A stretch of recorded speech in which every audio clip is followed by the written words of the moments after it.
I am good. You know, my body's better. So even Rome was not a good event, but I am feeling better in all ways. You know, so I am happy the way that I am practicing here.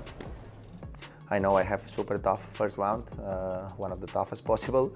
That's what happens when you are not seeded, and just accept the challenge. Know that it's not the ideal one, but I mean, at the end of the day, it's Roland-Garros. It's a court that I like. I am feeling better physically, mentally I'm okay, and then I need to check if I am able to play at super high level for a long time against a great player.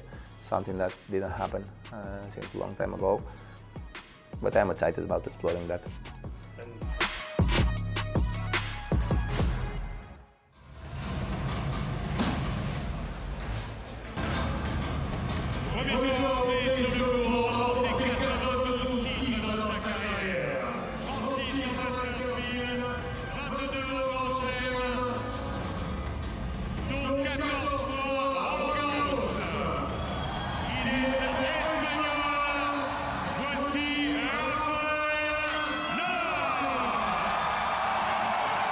Perhaps one last dance for the greatest Roland-Garros player ever, a 14-time champion, an injury-plagued 2 years, but the legend in his living room. You can never write Rafael Nadal off in Paris, and it is just great to see him back on this historic court, a court where he has had so much success.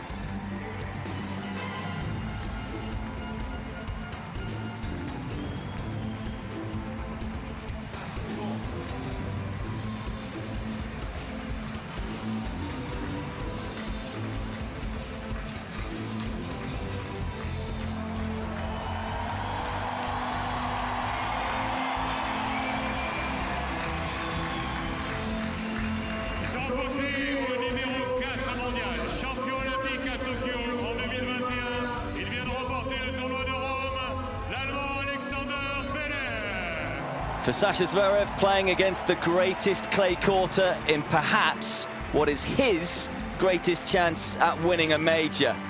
A matchup that ended in injury horror for the German 2 years ago. Will this one end in glory? So many permutations, so many questions.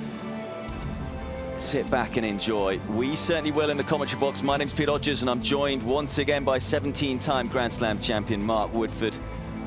Mark, your thoughts on this mouth-watering round one matchup?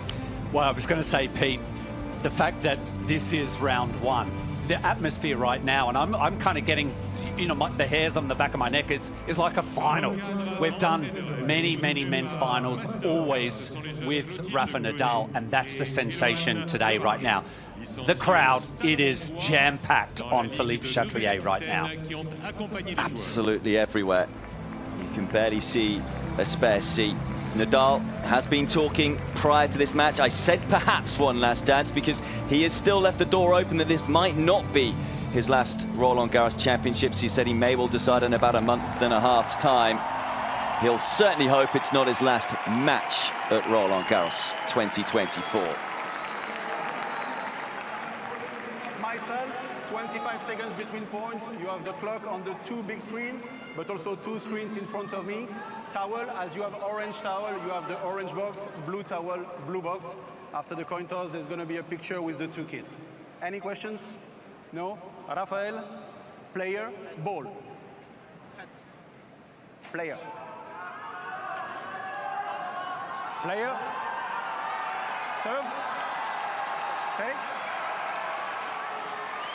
Well, if you could hear it, that was Nadal winning the toss. But everyone's struggling to keep their excitement down. Okay, one side. I think it's going to be a noisy atmosphere. The roof is shut on Chatrier, so it's going to be even more of a cacophony of noise. As soon as the draw was made, it was the match everyone was talking about. Sasha Zverev said himself he thought his brother was joking when he told him that he was playing against Rafael Nadal in round one. This is the weather situation, though. This is why the rain is shut. The roof is shut right now. It's mixed weather. We have got showers. And talking about the roof, it's something else that just adds to this encounter. Who does it favour, Mark, for you? It's another permutation, isn't it, to this match, this exquisite encounter between two great champions, and none more than Rafa Nadal here at Philippe Chatrier. You and I were discussing before we took our positions about this encounter with the roof.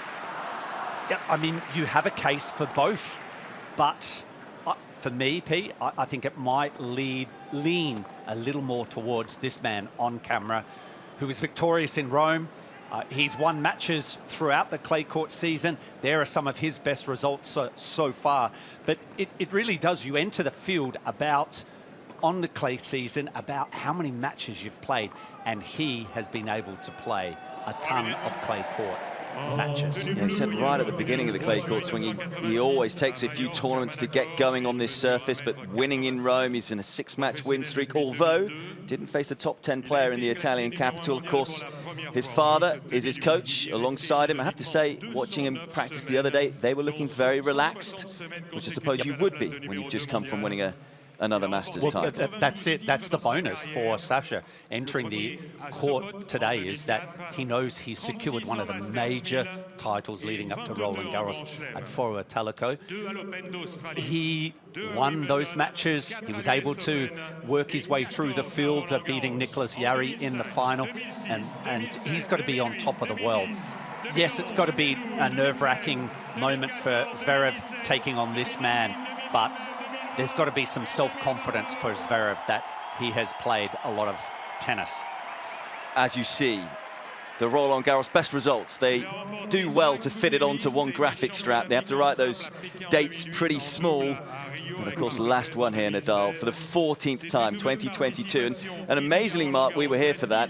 And I remember coming in, he hadn't won Monte Carlo, hadn't won Madrid, hadn't won Rome, had a foot injury.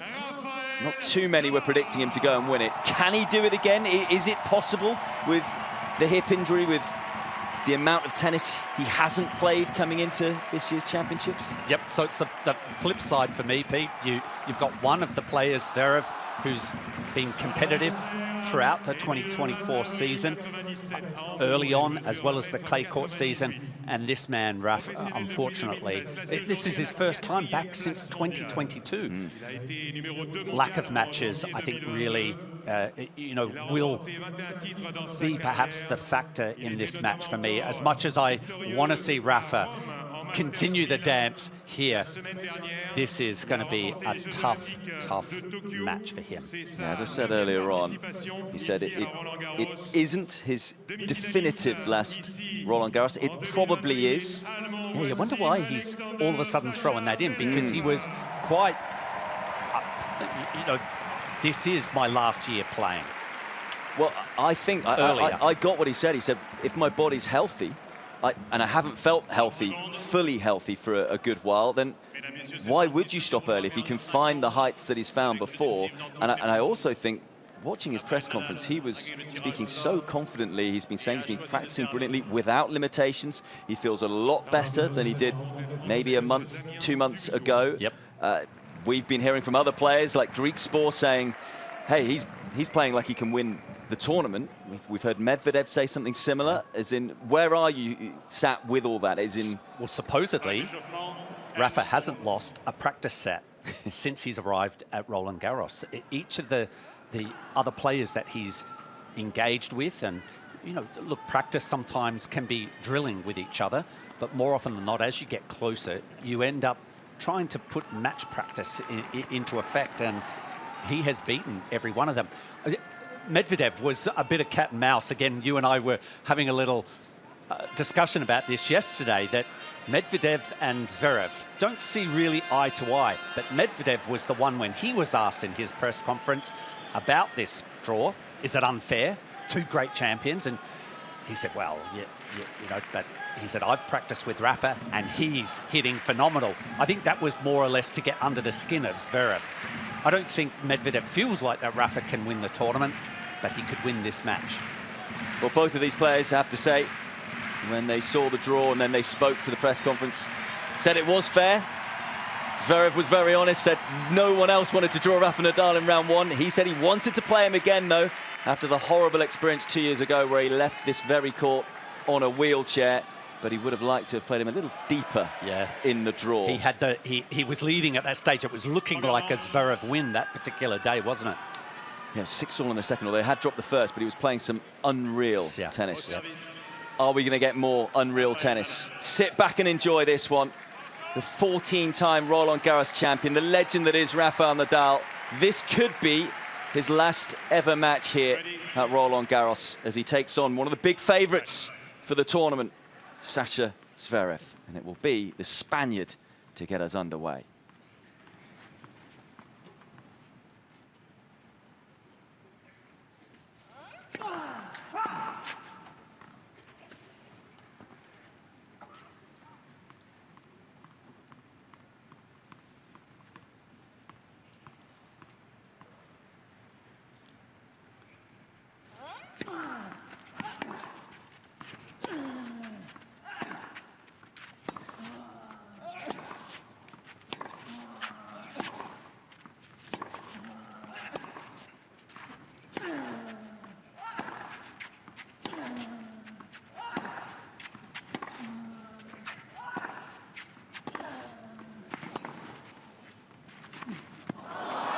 Not a bad first point, certainly opened the court up nicely.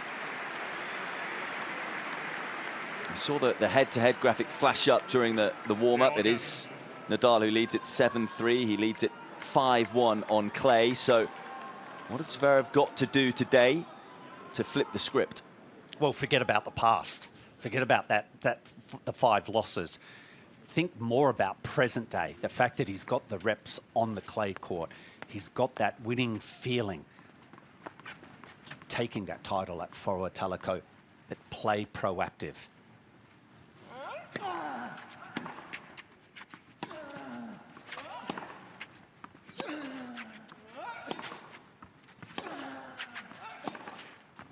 It's a fine forehand winner. Yeah, he said today he was expecting a great Rafael Nadal. In his mind, he was going to play peak Nadal and expect him to be at his absolute best. It's the mindset he's come in with for this first round encounter. Yeah, sound approach. You have to expect a champion to come out here and give his A game.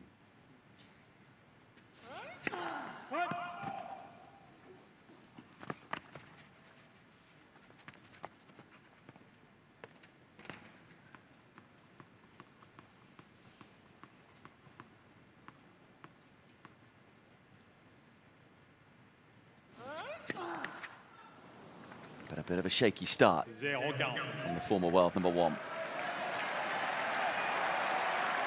It has been the area, hasn't it, for Nadal throughout his clay court season. And since he's come back onto the tour this year, that serve, he's had issues with the serve, hasn't been able to penetrate opponents, get any of those cheap points.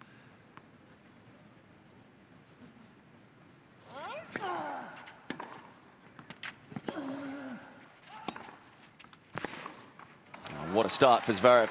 Breaks to love in the opening game.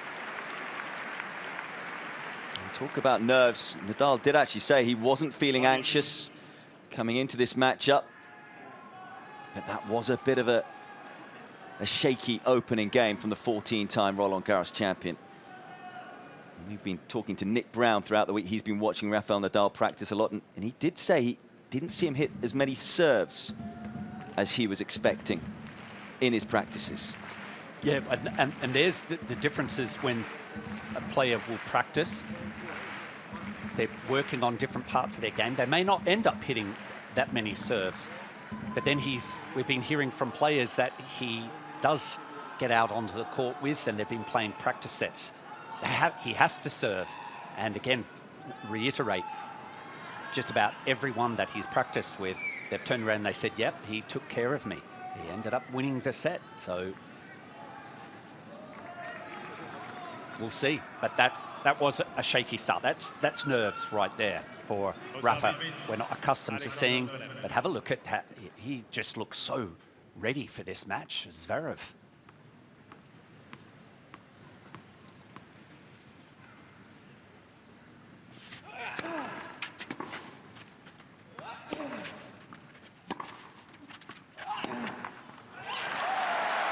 I said right at the start when they both walked out, Mark, that this perhaps is Zverev's best chance at winning a major. Would you go along with that when you look at Sinner, Alcaraz, Djokovic, all with injury issues or form issues? Yeah, he's up there, elevated thanks to that victory at the Italian Open. But this is a very open Roland-Garros singles title.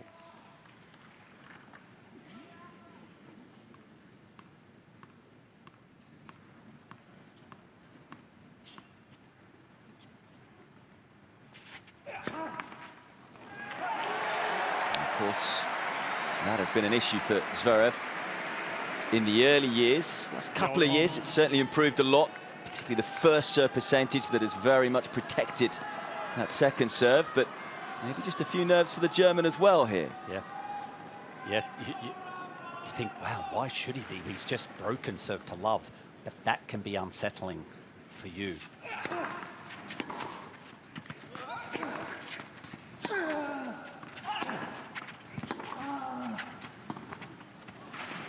It's more like it. So that's a very wise, smart combination of play. Have a look at this backhand. He takes it early and he's inside the court. That drop shot comes again. He is remaining inside the baseline, and probably the movement as well of Rafa in the 3 tournaments that he's played has been suspect. So wouldn't be surprised we see a few drop shots coming from the Germans' end of the court.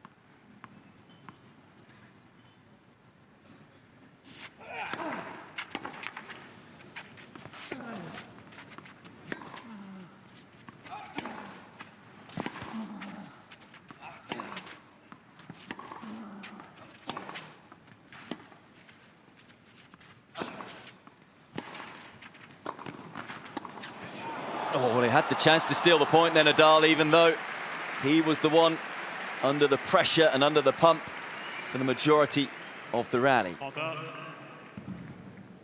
A brave move. Trying to set up the point. He was hooking his forehand, Zverev, cross-court.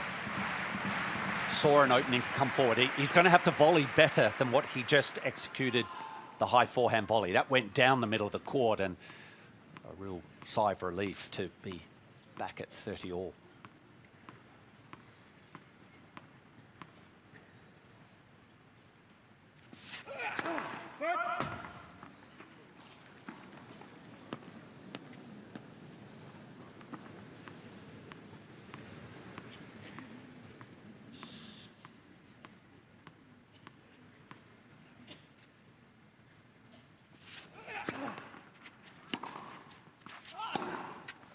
That's the famous backhand of Zverev. It's one of the players on the ATP Tour who is quite happy to skip around the forehand to take it on the backhand when it's in the middle of the court.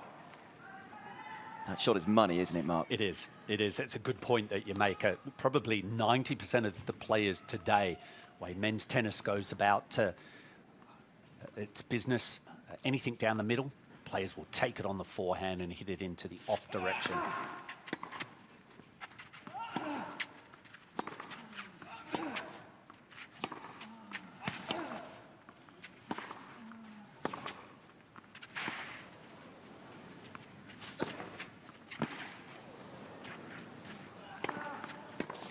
Well, you said it, Mark. You were hoping Zverev would come out and play proactive tennis.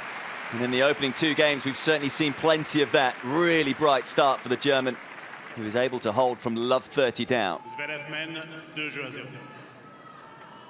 Yeah, that's a solid game, saving the love 30 start.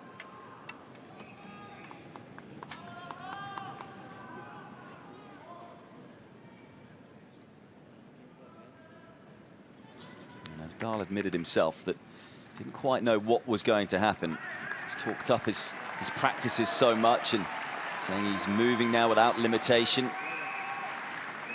But, of course, it didn't go to plan in the second round in Rome against Hurkacz.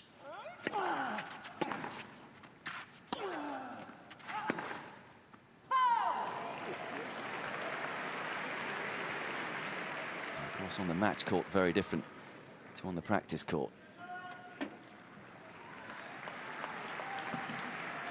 15-0.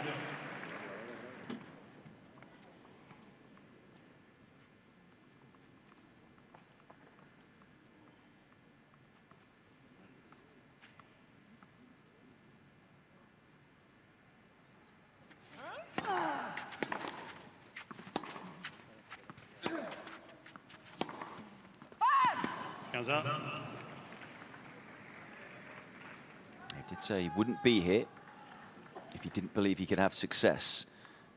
Did come away from listening to the press conference. I started to fully believe in him. I think it's almost impossible not to believe in Rafael Nadal whenever you see him here on court Philippe Chatrier.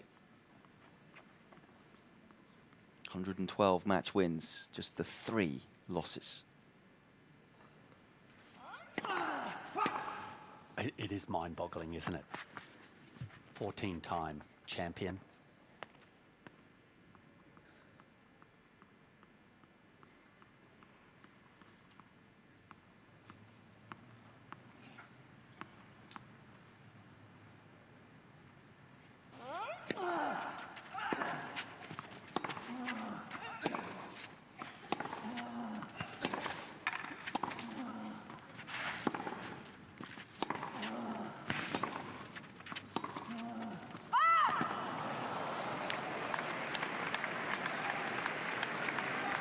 What are you making of these opening exchanges, Mark?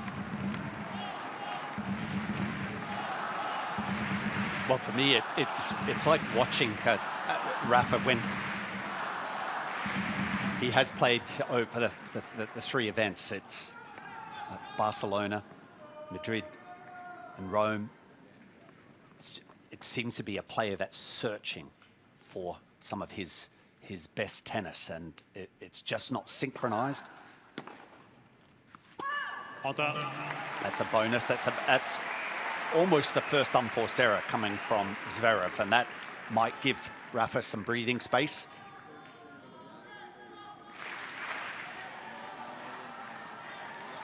But for me, it's for Nadal. I'll be interested to see how well the backhand cross-court, for those years that he was champion, that cross-court backhand was money.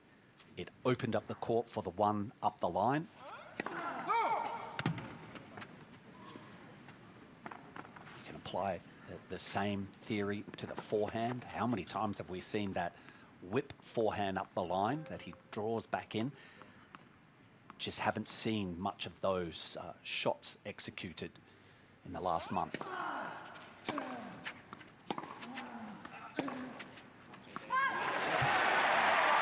We'll also keep an eye on his service speed today. It was very low in his returning tournament. He played in Barcelona.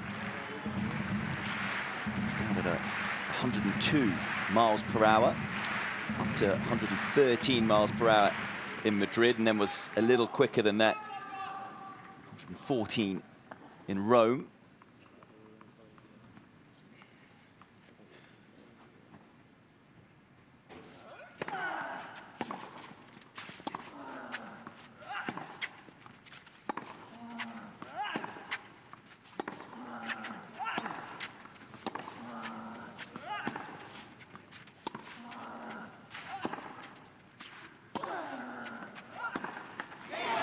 On the board, a little later than he would have liked, but you can certainly feel and hear that this crowd are with Rafael Nadal. Big cheer. Albeit it's Zverev who leads 2-1 in this opening set.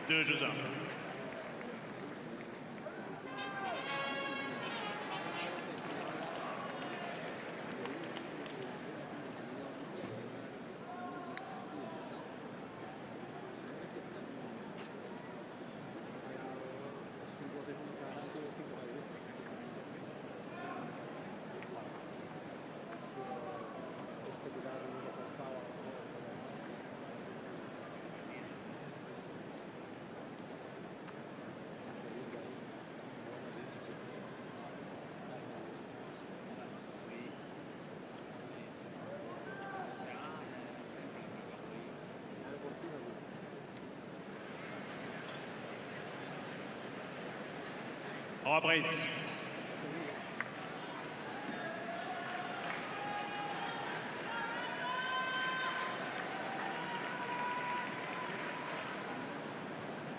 Of course, one other thing to mention with Sasha Zverev. He does have his domestic abuse hearing next week. He has said that it is not affecting him at all, that he's been able to play with a great calmness on the court, and that's why he was able to win Rome. So he's certainly not thinking about it. He's planning to be here for the whole fortnight. That hearing is scheduled for next week in Germany.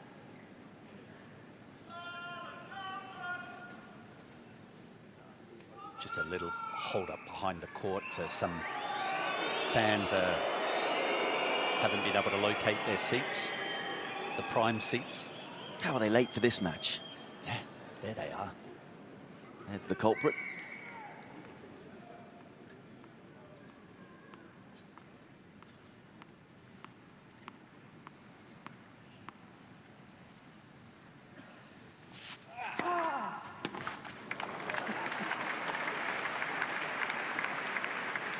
It is something to behold right now, Peter. I don't know if I have seen Chatrier Stadium as, I mean, this is almost near capacity for a Monday.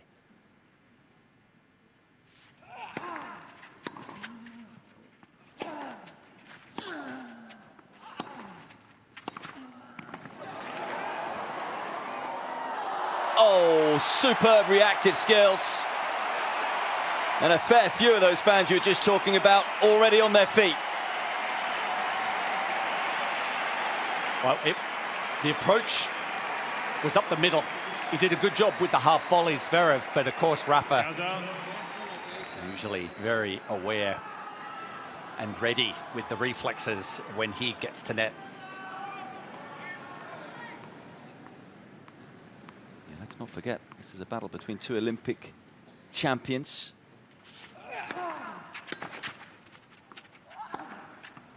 Oh, he's just put that long, Zverev, and puts a bit of extra pressure in this game. And what I was going to say is talk about those hand skills at the net from Nadal. Of course, he's got 2 gold medals. Won the doubles in Rio with Marc Lopez. Zverev with just the 1, being the defending champion, coming in to the Paris Olympics a month or so's time.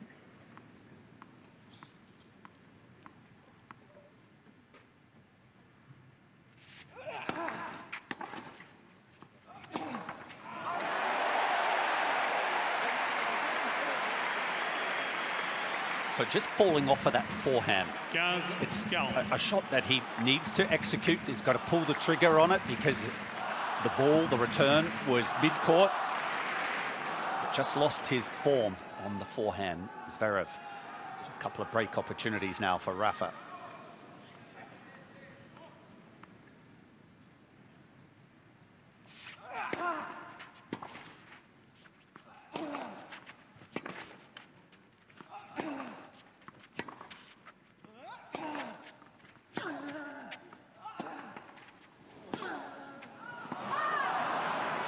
Missed opportunity. Got himself into the rally. It's the type of forehand throughout the years you rarely see this man miss, particularly on break point. Thought it was interesting, Pete. The early part of that rally, Rafa was just directing the ball up the middle of the court, just short, providing a little net for a trap, I should say, for Zverev.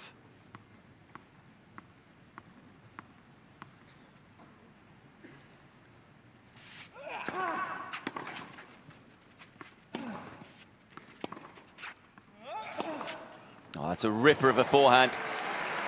It's been the side that's often been a little more questionable. It's the side that can sometimes break down for Zverev, but nothing wrong with this sizzler from the German.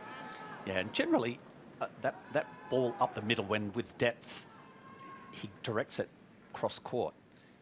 Doesn't always get a healthy strike on the ball up the line with his forehand, Zverev.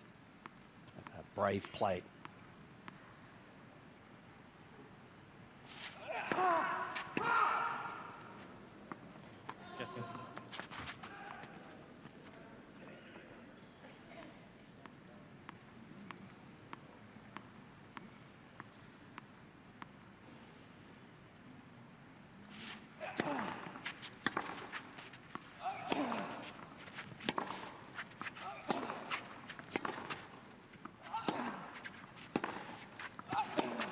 Oh, and again, this time back in behind. Not holding back. Yeah, we might see Rafa from this angle. You can see that he's starting to move cross court, or at least back into home base, the middle. And that's the difference for Zverev. He was striking forehands like that early in the year at the first Grand Slam, played in Melbourne. Rod Laver Arena, an exceptional run through Zverev. He played proactive tennis in that fortnight. And I mentioned him winning, of course, the Olympics 4 years ago in Tokyo, or albeit actually 3 years ago in Tokyo, 2021. But he was very proactive in his wins over Djokovic and Khachanov in the Olympic Games final.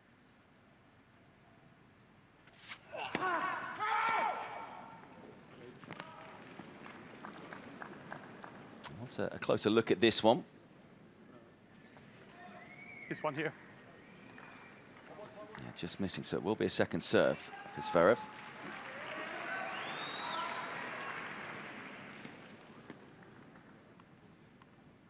Got the view of the umpire cam there. Something new for this year.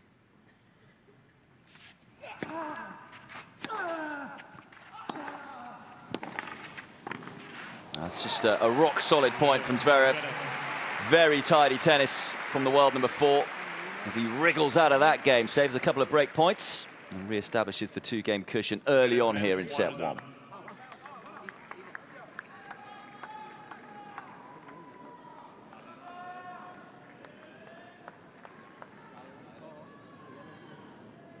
Early signs are good, Phil, for the German here. Mentioning how he played against Alcaraz at the Australian Open, getting himself up the court, being the one to dictate.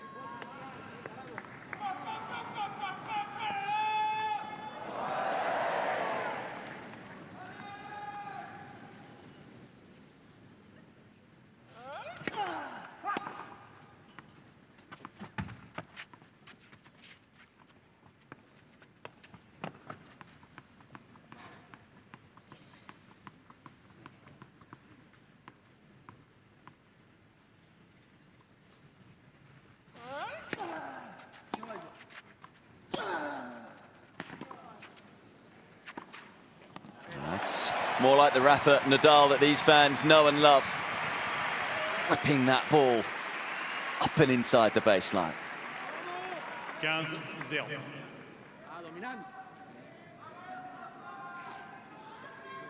Well, said maybe a couple of games ago, but just haven't seen that forehand all that often over the last month. But certainly has been hoping that he gets a few opportunities today.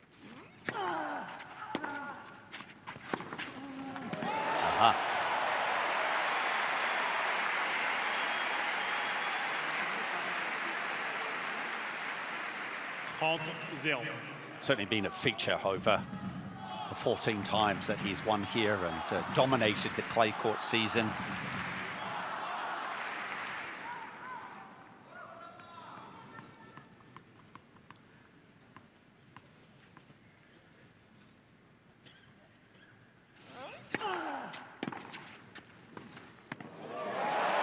We know he can serve and volley.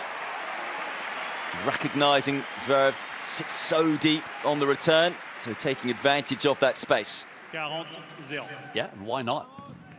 Serving to that forehand side of Zverev on the juice court, there's chances are that Zverev will try to just hit high and deep, not too much with authority. So a smart play by Rafa, sneak in for the volley.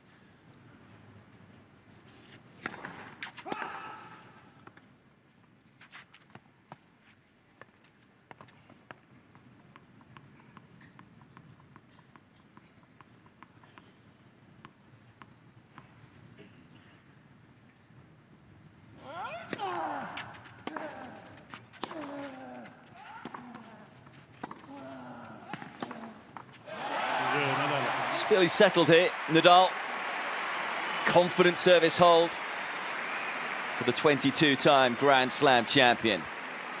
Zverev, though, still with that early break lead.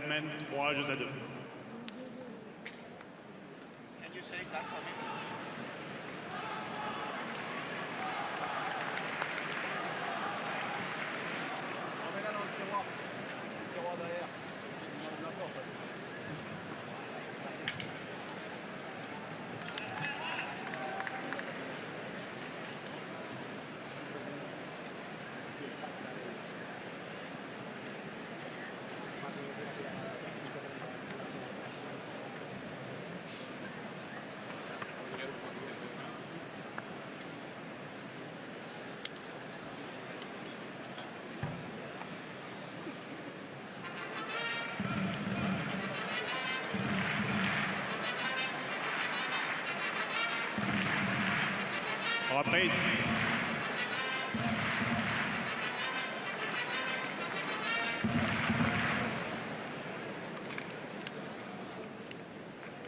So Zverev breaking to love in the first game. That's the difference so far. It's 3-2. So many questions coming into this matchup, particularly with Rafael Nadal, his fitness, his movement, his serve speed.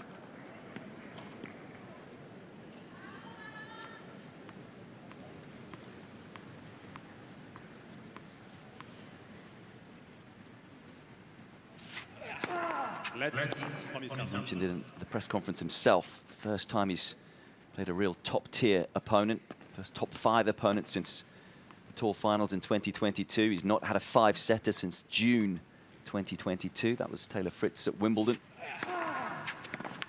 Yeah, I was going to add in there, and general fitness, question mark. There's Jules Moreton, the president of the French Tennis Federation, sitting in the front row. So on that, Mark, how important is this first set for Nadal? Yeah, key. He doesn't know how his body is going to handle.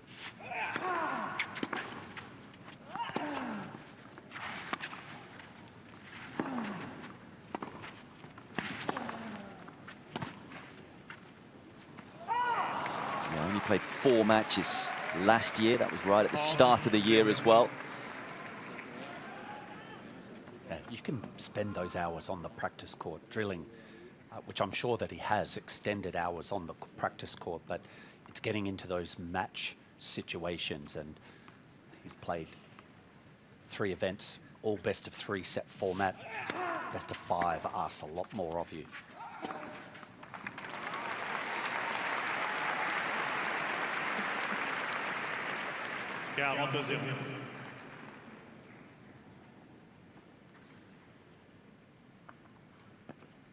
I think it might help for Zverev today, being 6'6". The rotation that Rafa imparts on the ball might not bother the German too much.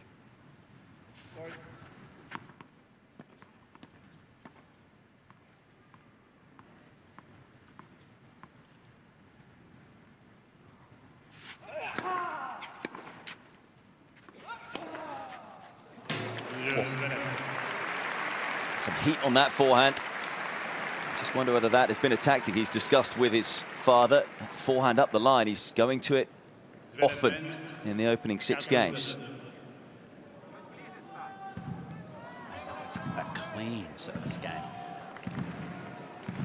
Holding to love, and, featuring a couple of forehands there.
Casa.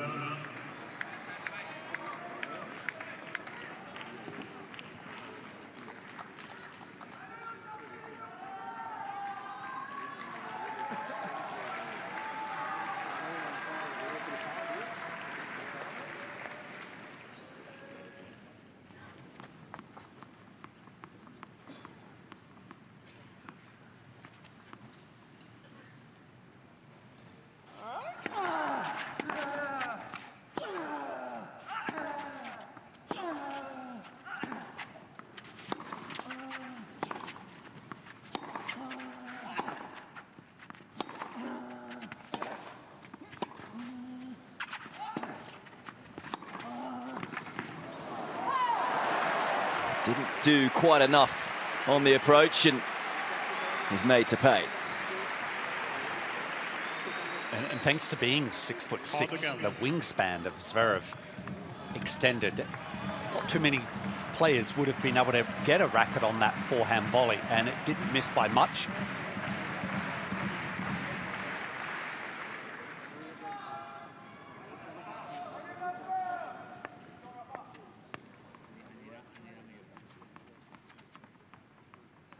Much discussion in the Nadal box between Marc Lopez and Carlos Moya.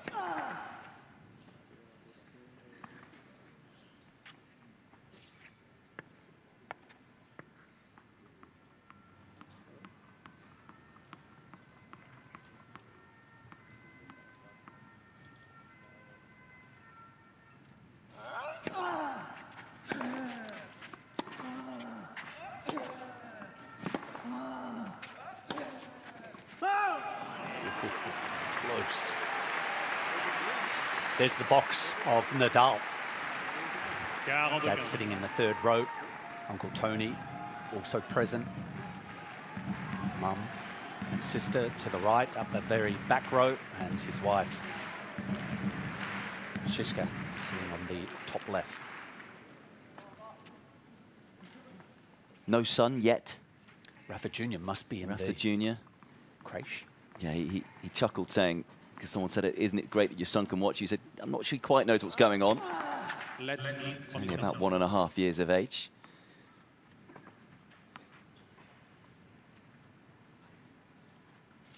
Carlos Costa also sitting there in the second row, long-time manager.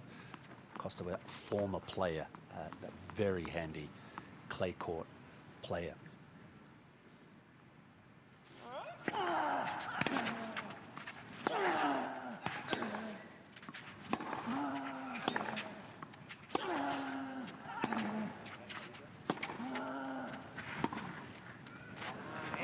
And look at that reaction. First real classic Rafael Nadal clenched fist we've seen. But he still needs to find the break. Holds, though, to trail 4-3. Zverev mène 4 jeux à 3.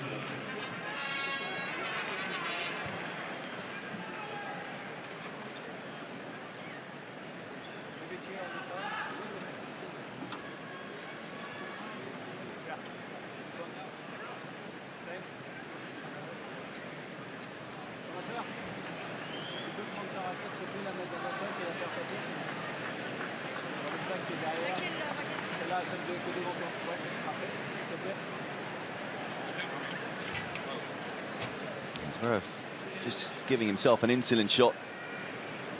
Oh, you spotted him grabbing his calf as well. Hamstring. Hamstring, sorry. Yeah. Just as he missed that last backhand to lose the game, it just started rubbing his hamstring. Hopefully not more than just feeling it. And for those of you that weren't with us, Zverev just at the sit down there, giving himself an insulin shot. Something that he often has to do.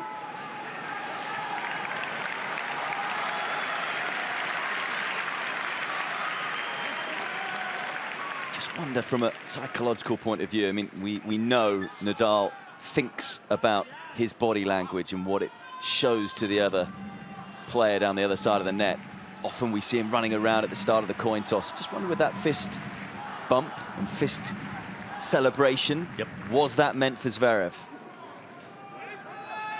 I think it's certainly, it's not only just for Rafa to get himself up, but yes, that signal down to the German.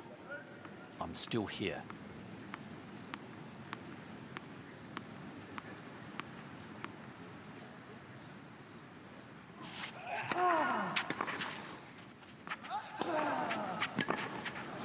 Just saw a snapshot there of how well Zverev is serving. First serve percentage now up to 79%. He's actually got the second highest first serve percentage on tour. He averages 72%. So serving even better than that today. Protecting that second serve. He's actually only lost 1 point behind the second serve, and that was a double fault in the second point of his first service game.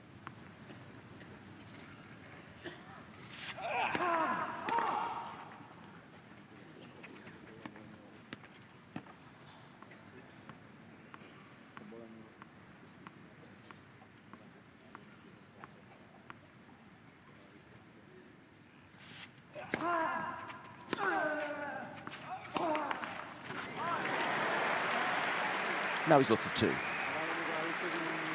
Well, whilst he can certainly go on the for games, not losing too many points, probably that mindset today is you've got to expect to lose a service game or 2 against Rafa.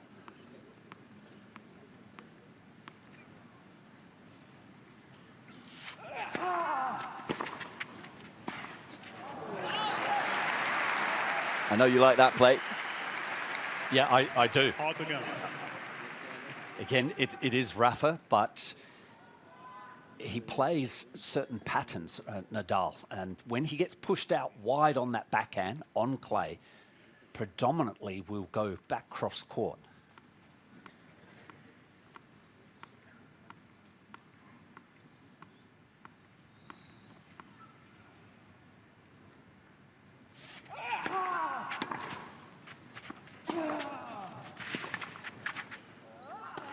So far, it feels like Zverev tactically has got it spot on, hence his dad nodding away as he watches his son. Sharp, isn't it? Took his time on that high swinging volley, and for those fans watching at home, and if they're on the tennis court, they fully aware that that is not an easy ball to play, to execute, even though you are driving that volley. But he took his time, very calm at the moment is Zverev.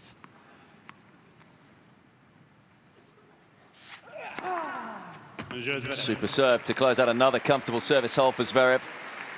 You do have to remind yourself the remarkable turnaround from what was a horrendous ankle injury on this very court 2 years ago, and how quickly he's got back into the world's top 4. Of course, he spoke last year of the emotions of returning to this court, and surprised quite a few with how well he did here last year on his way to the semi-finals for the 3rd time. Beat the likes of Tiafoe, Dimitrov, Echeverry.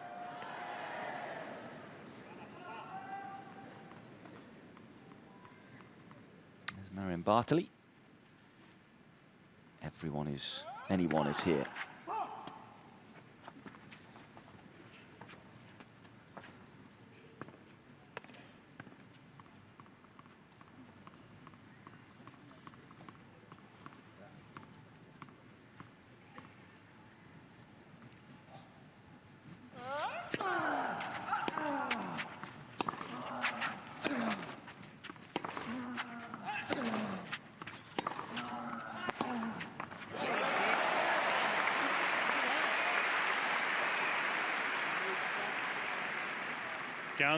Zero.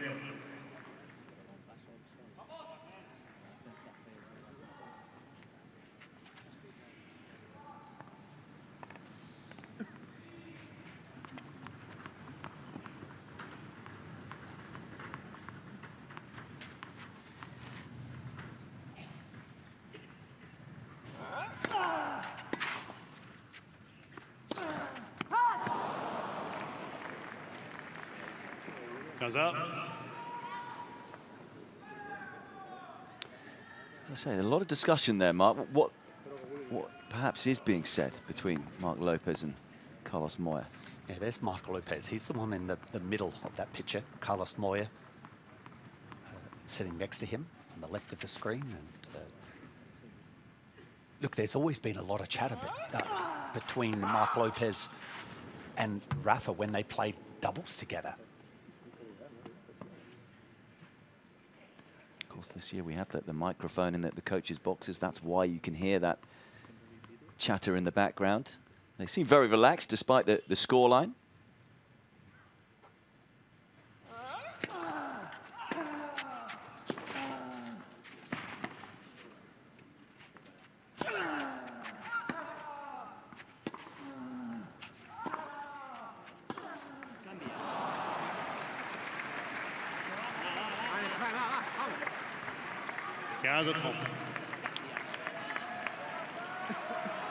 Zverev threatening again.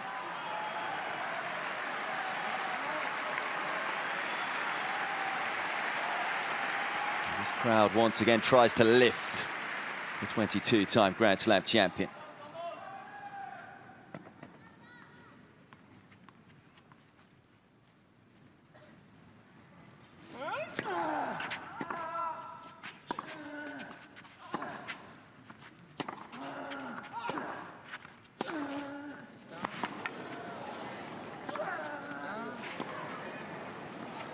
Oh, it's quality from Nadal. This time it's his turn to get up the court. Yeah, he handled the Zverev backhand. Whether we get to see it, that's the damaging forehand cross-court. Backs it up by an easy put-away. Plenty of options on the volley, but Zverev, midway through that rally, just crunched a backhand cross-court, and Nadal, alert, absorbed it, sent something back, and was able to take control of that rally.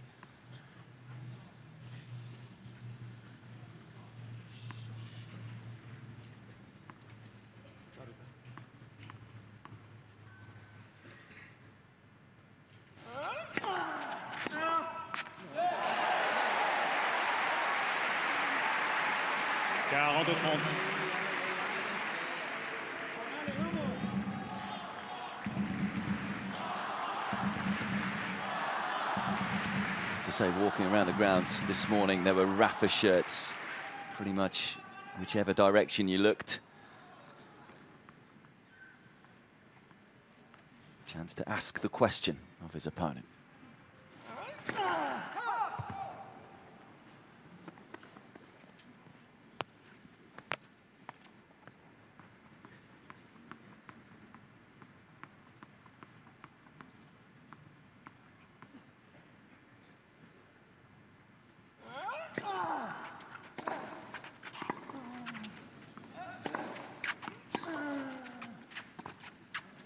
Just enough, sneaks over the net.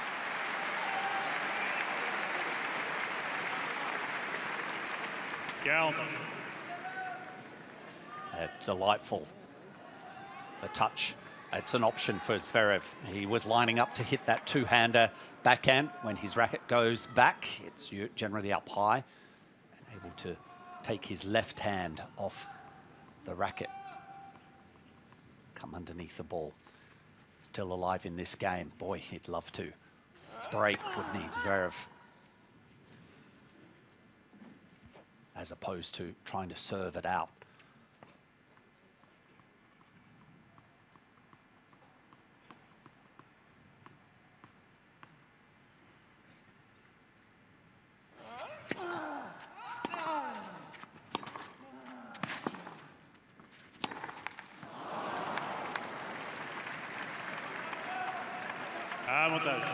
Zverev. The last time they played on this court, Zverev was up in both sets and couldn't get over the line in either before the ankle injury came. And so as you say, Mark, chance not to have the pressure of trying to serve out this opening set. Nail biter for Maria. Set point for Zverev.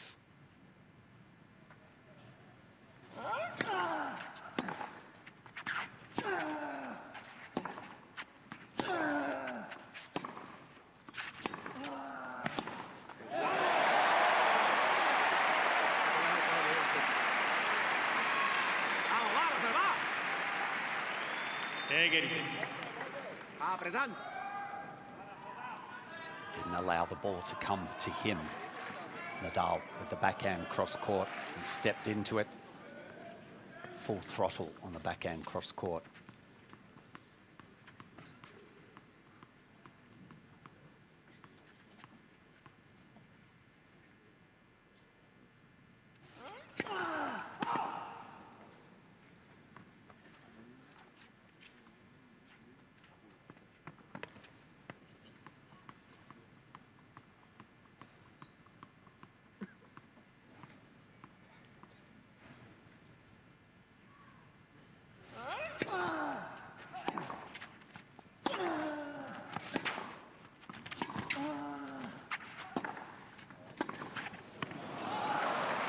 Just a reminder, by the way, last time these two played a first set, it was here. Zverev was up a break twice. And if you remember as well, the tiebreaker was up 6 points to 2 and still lost the opening set. So I'm sure that's rattling around somewhere in the back of his mind as he has a second set point. Can he get over the line this time?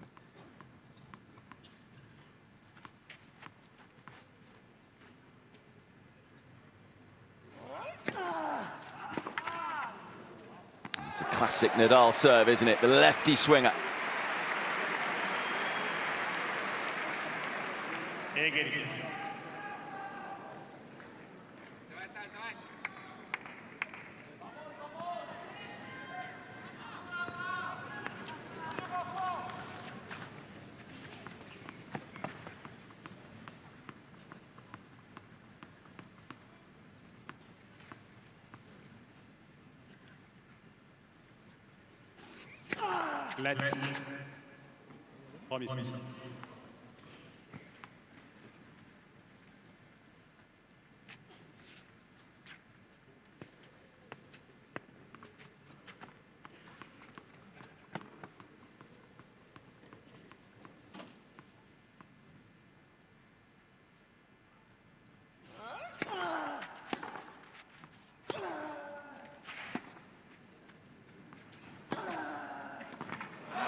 Nadal. Using the width of the court, having to save break point. It was a sublime first serve, just cutting away. And then on that forehand just then, Nadal not going deep into the corner. He went short, cross court, and Zverev again stuck outside of the doubles line.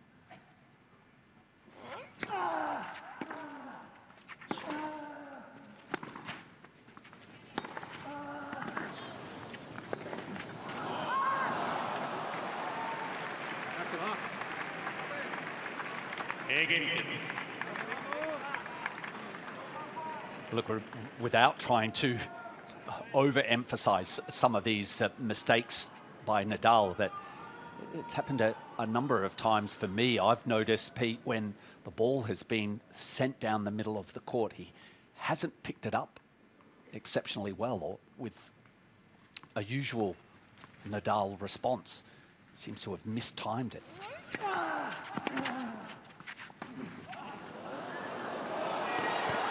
Oh, what a get that is from Zverev. Nadal applauding it. Just getting ready to say, what a drop shot.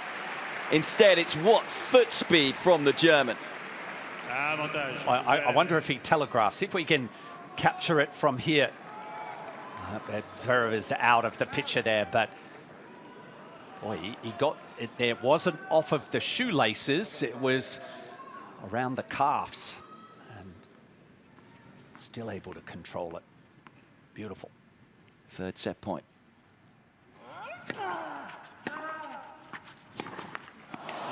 Well, the rumors were that Rafael Nadal hadn't dropped a set in practice. He has dropped the opening set when it really matters. Really good set of tennis, in truth, from Sasha Zverev. He's taken the opener 6-3 in 50 minutes.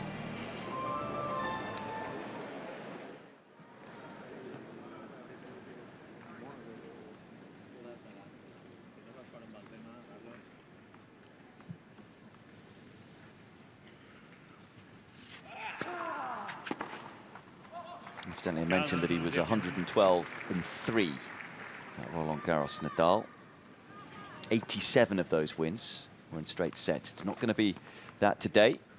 I mentioned he hasn't played a 5-setter since June 2022.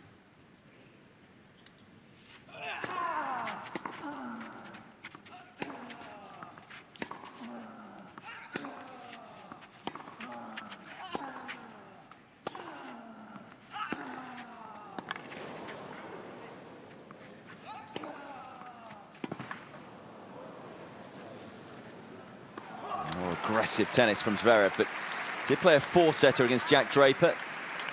Started last year at the Australian Open. But it is going to be a test, isn't it, to see just how his body holds up if he is to make a comeback this afternoon.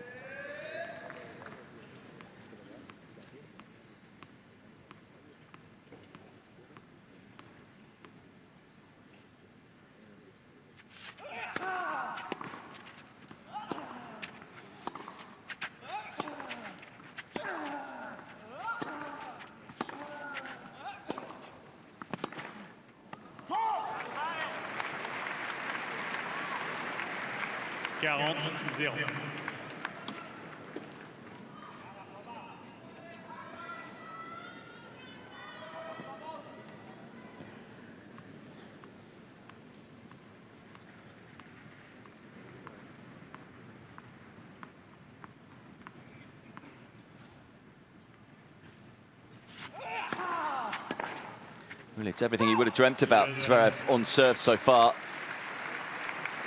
81% first serve percentage. He's winning 82% of points behind that first serve as well. And doing exactly what you were hoping he would do in terms of getting inside the baseline, being the one to dictate. Sasha Zverev at his best. And so often throughout the years, we've been saying, why don't we see that attacking brand a little more often? Yeah, that's probably been the issue in slams, that he takes his time to work his way into a tournament and quite often gets dogged by a very physical battle against a lower ranked player, which damages his progress in the second week. But clearly this match against Rafa, he knows he has to be on song early, and he has the game. He's got the weapons. If Nadal had drawn someone else in the tournament that didn't have the weapons that Zverev had, we might be seeing a completely different matchup than what we have seen so far.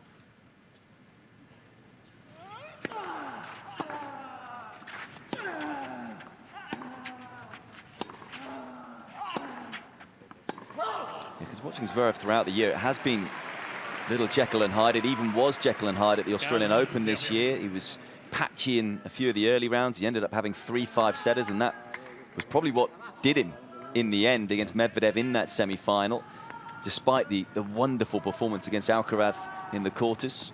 Yeah, it was 2 sets to love up against Medvedev and lost in 5, having come through a couple of 5-setters earlier on, including against Cam Norrie.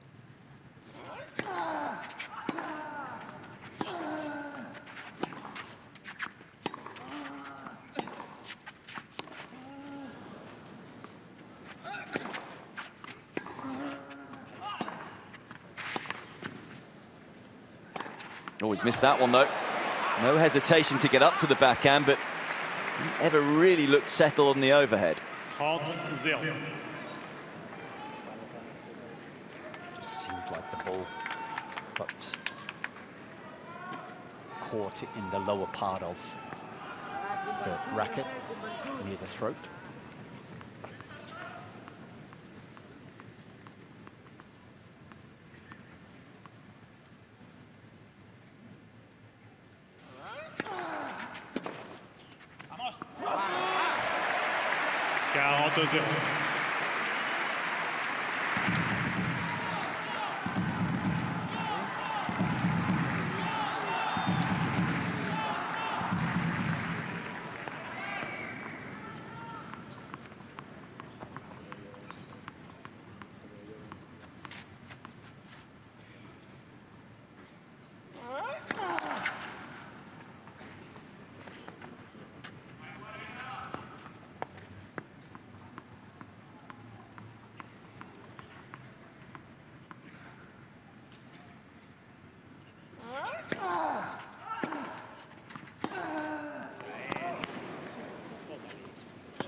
spectacular tennis.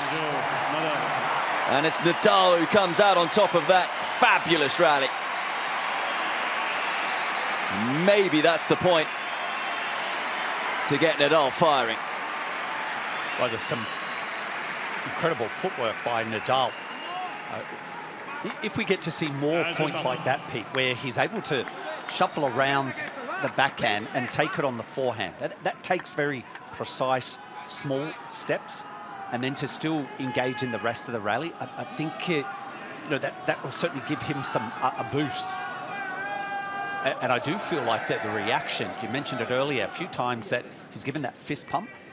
I think he's hoping the crowd can maybe have some impact positively for him as well. As he said in his pre-match press conference, I'm feeling amazing support of the people at Roland-Garros. That's given me a lot of power emotionally and will stay with me forever. I think the fact he was broken early in set one maybe just deflated the crowd a little. Looking to rev them up early in set two.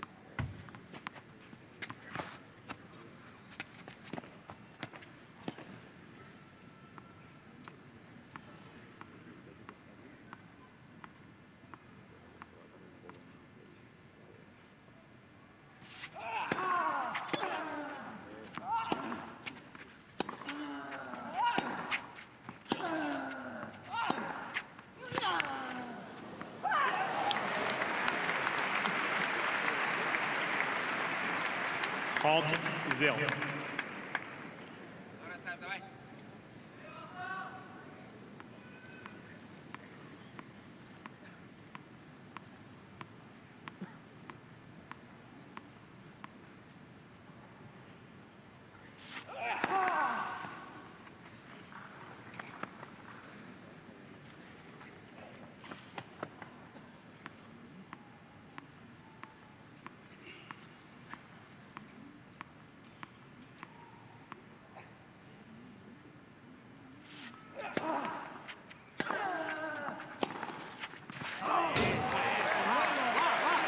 Hasn't missed the forehand up the line too often today.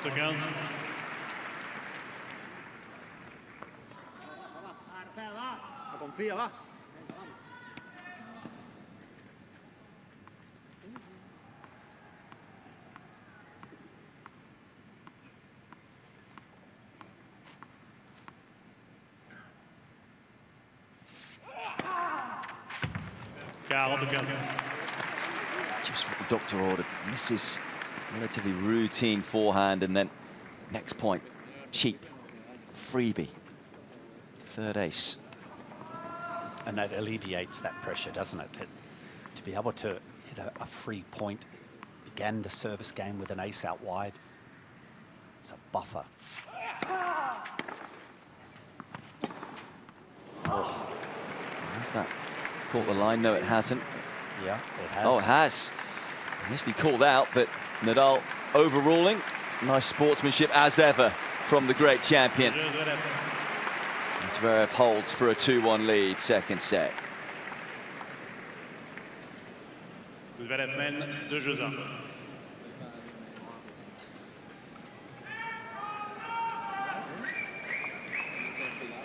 He's a type 1 diabetic. Sasha Zverev, he's talked openly about what it's been like. And what amazing, really, what he's been able to do physically on tour with diabetes. That's why we've seen the insulin shot before. Talking of the serves with Nadal, we said we'd keep an eye on that. 199 Ks has been his fastest. He was averaging 182 Ks in Rome. So he can go quite a bit above that. Gets it right. Zverev, that's one of his biggest weapons.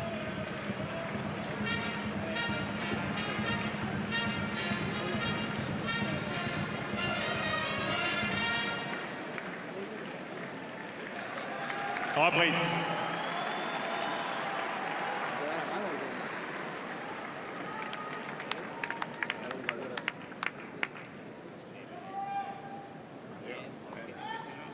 Once again, Zverev at the sit-down did have his bag of insulin out. I mentioned at the sit-down he does have type 1 diabetes, something he's had to deal with since the age of 3.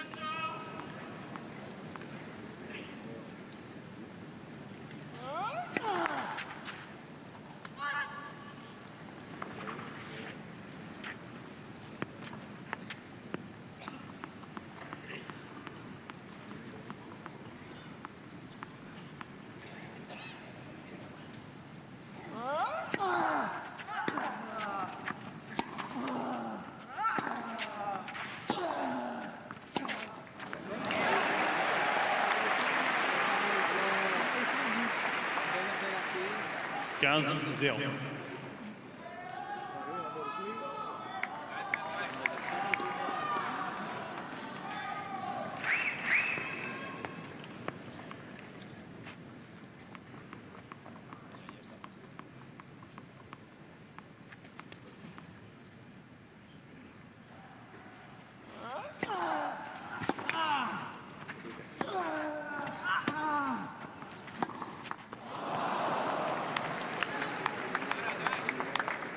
Comes out.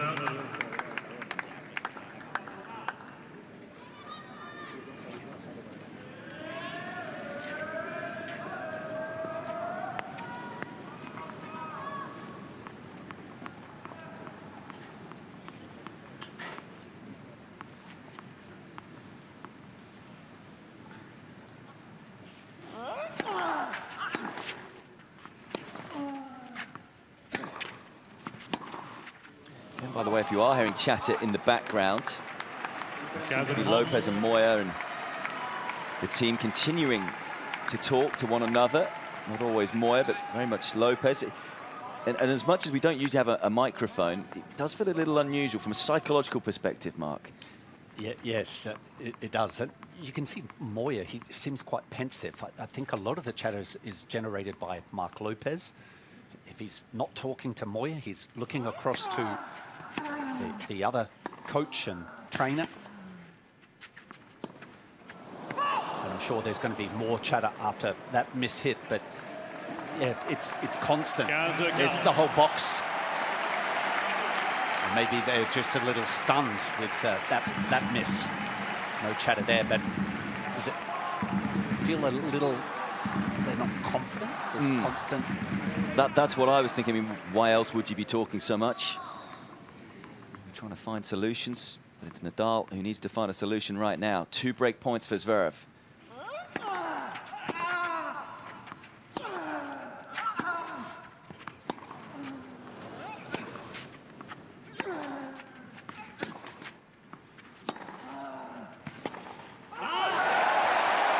Big cheers again.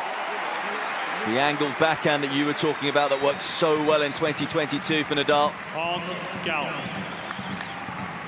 He's had a chronic foot injury as well that year, and as Zverev said himself, Nadal still ended up dominating the field here in Roland-Garros to win his 14th crown. And there are far more worrying signs in this opening round so far.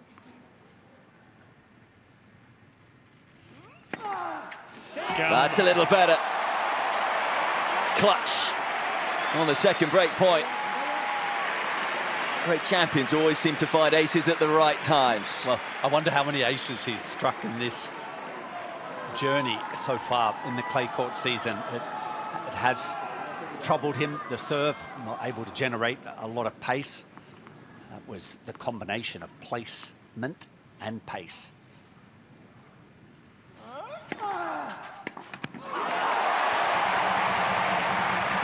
Previous ace was 192 case, 188 case. Not an ace.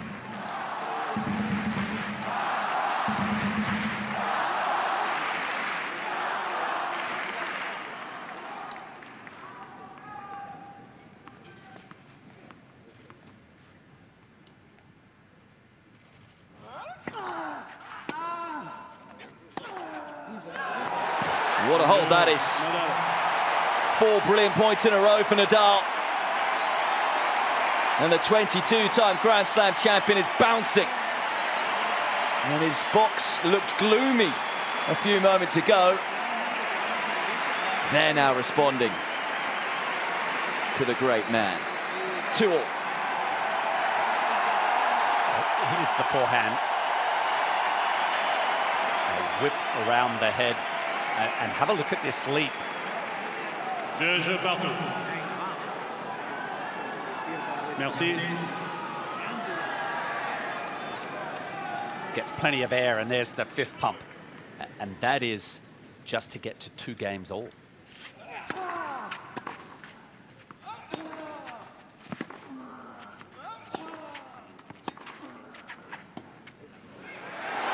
Great work from the cameraman there as well, I thought, to show where his eyes were fixated on it. Certainly looked like he was looking towards Sasha Zverev as he made that leap. And big reaction. And feels, for the first time in this match, he's won 5 points in a row. Suddenly some momentum.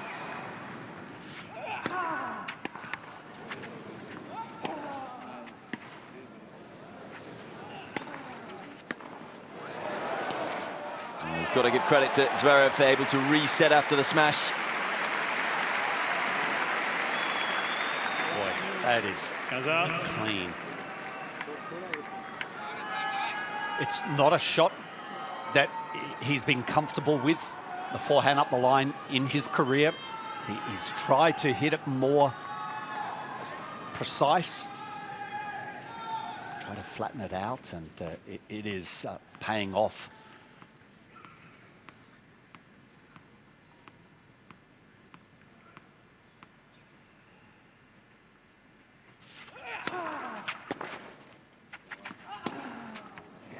Clean once more, this time off the backhand wing. Well, I think for me, Pete, in that backhand, through the courtside microphones, you could hear the shuffling of his feet as he moved towards that backhand inside the baseline.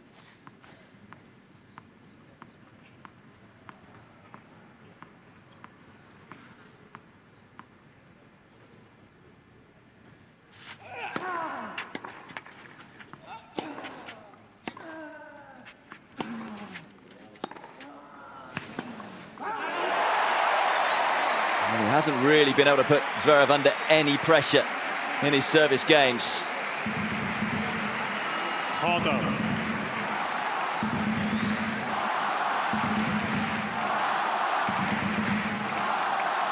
We had a couple of break points in the first set. That was early on. Haven't seen any since.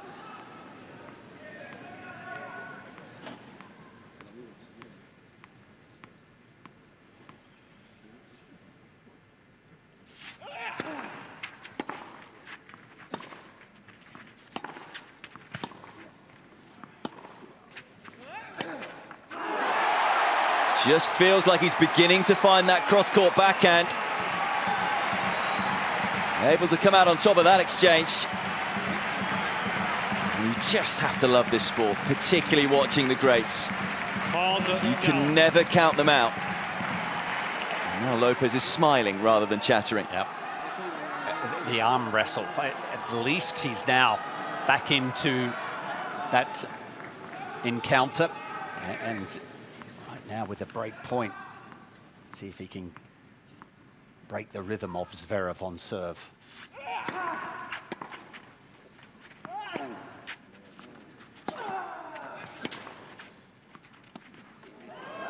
For the first time in this match, Rafael Nadal breaks.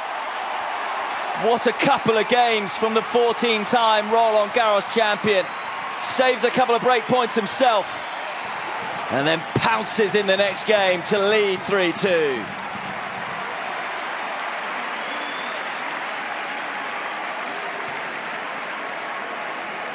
Nadal mène 3-2.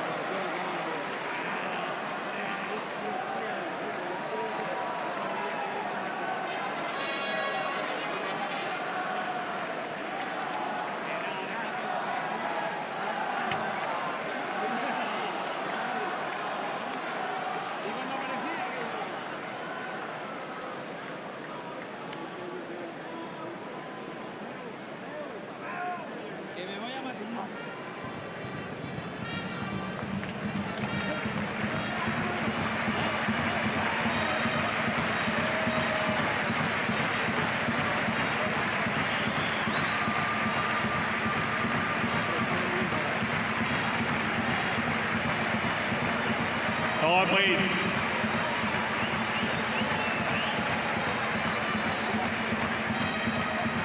Guess who's back? Rafa's back. And it feels like he's right back in this match now. It's incredible how quick this sport can turn. Those sliding doors moments we always talk about. 15-40 down, being outplayed in the first set. Looked like he was going to be outplayed in this set. All of a sudden, he comes to life. And now has a 3-2 lead with the break. Yeah, Zverev didn't do anything majorly wrong on those break points. Rafa earned the game to hold serve and then earned that break as well. But again, for Zverev, it's not to be rattled. Surely he's walked onto the arena today expecting that he's going to lose at least one, if not two, service games.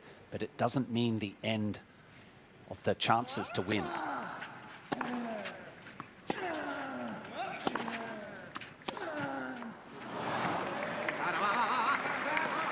What he's now dealing with is not just Rafa up the other end. The crowd are now playing a significant part. And he will know as well, Mark, that he'll have many more chances to break. Incidentally, Rafa's first serve speeds average 184 Ks, which is exactly the same as what it was in Rome, but that's 5K down on what he was hitting in 2021 for these championships.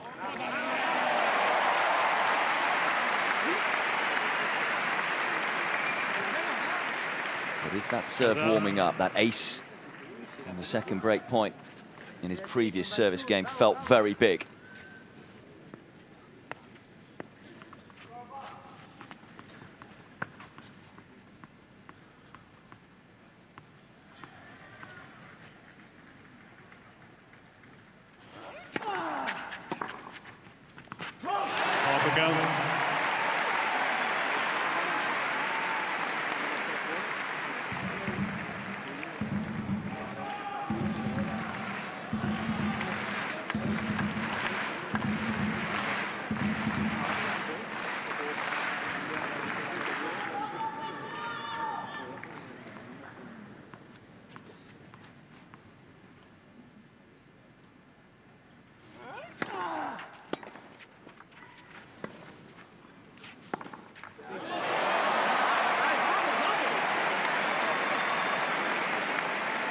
Well, he's gone cold, Zverev.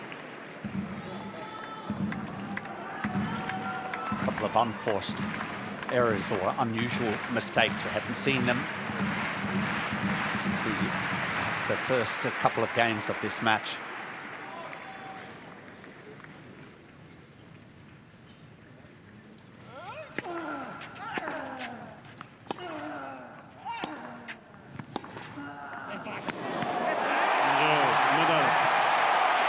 Backs up the break, and it's 3 games in a row. And as we continue to see more and more of the flamboyant reactions that we have seen throughout the last couple of decades here in the French capital.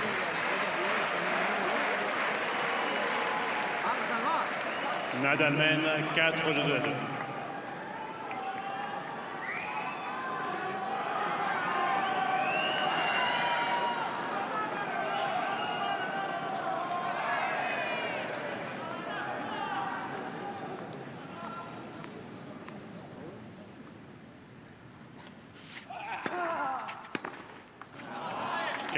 Zero.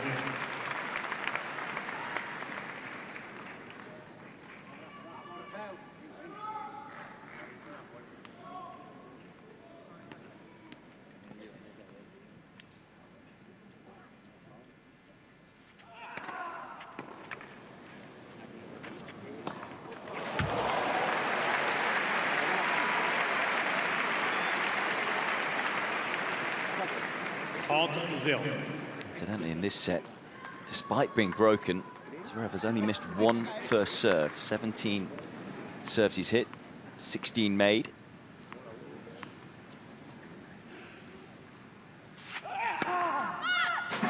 Always the way, whenever a commentator mentions it.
Nicely done. No panic there on the final forehand. Yeah, no hesitation, and it's not an easy one. Again, the ball is dying.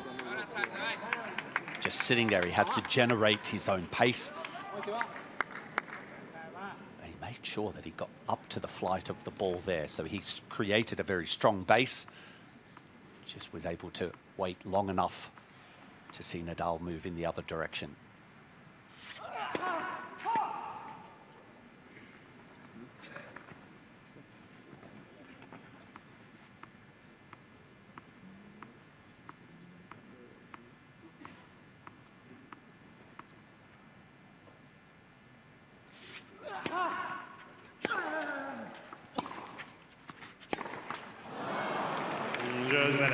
Zverev stops the rot.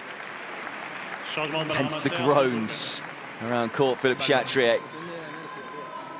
Nadal, who leads in this second set by 4 games to 3.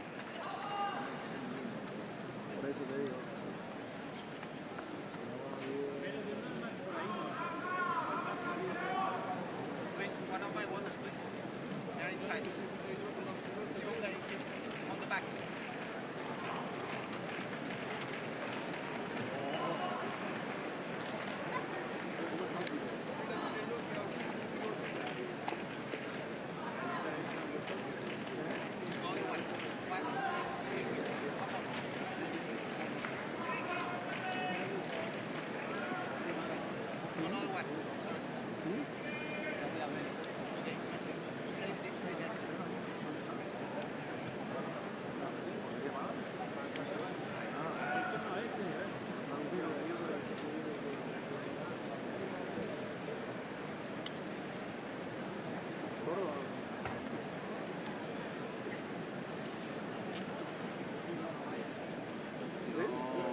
We haven't had that much play outside today because of the weather. There's been a fair amount of rain, hence the roof being shut on Chatrier. As we take a little look at the Parisian skyline. I can tell you, of course, on Longlen, for the first time ever at these championships, they have a roof this year. And both Sinner and Tsitsipas have taken advantage of that roof, both winning in straight sets earlier on today. Is this one going to be straight sets? Doesn't look likely at the moment. Rafa fighting back. Nadal serving 4-3, still with the break lead.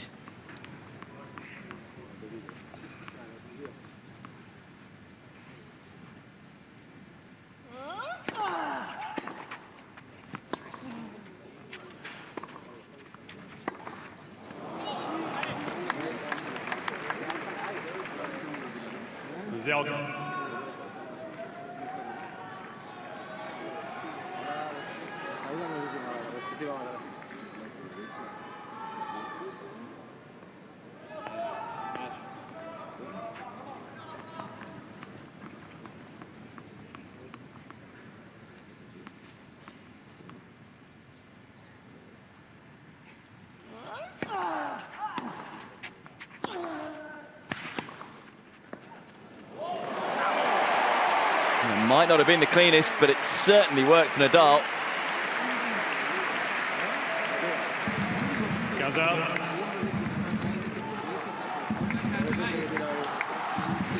To take it back, that was sumptuous. I was going to say, was it the approach shot you didn't think was cleanly struck, or the volley? I think because he undercut the volley so much, I thought the sound sounded like it might have been framed, but yeah. Watching the replay, I should never have doubted the great man.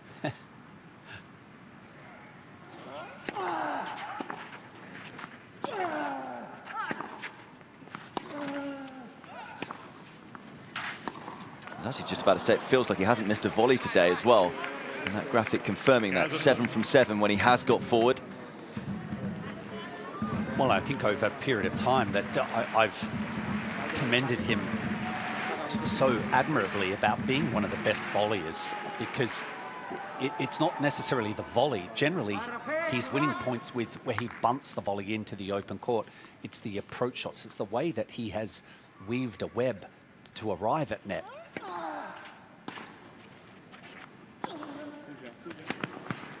Oh, and there's another stunner. How did he pick that one up?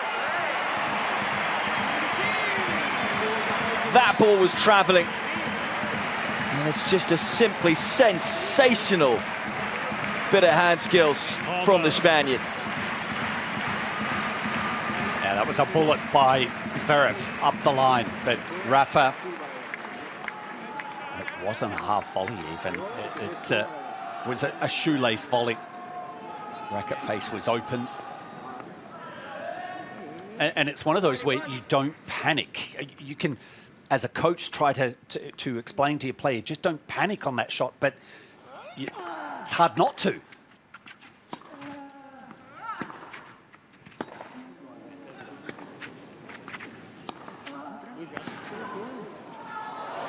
Now 9 from 9. He's invincible at the net.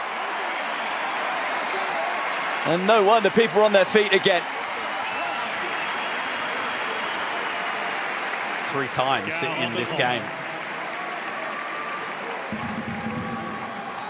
Well, it's the right time to come forward again, because Zverev is having to play a defensive backhand. He's coming underneath the ball.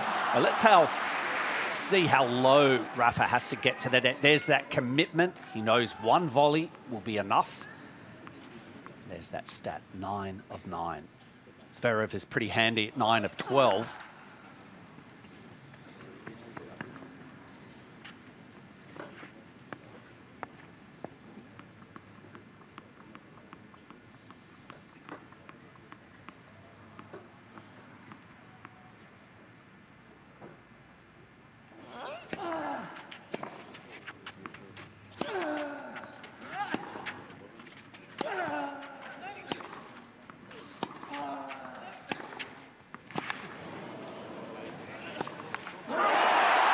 Well, he did well to get the first forehand, just back in play, Nadal. As his family and team know that that was a huge hold. Down 15-30, under pressure. That low volley, which was absolutely sublime, stopped him from facing a couple of break points, and now he's a game away from leveling this match.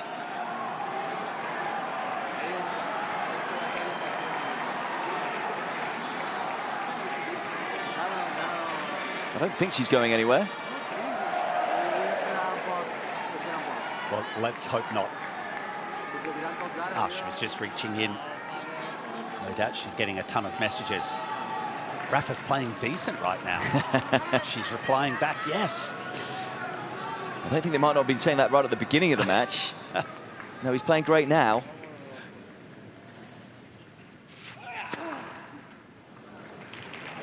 Nadal thinks that one's wide. I think Zverev happy to trust from world number 1. And turned around already before Damon Dumassois could confirm it had missed.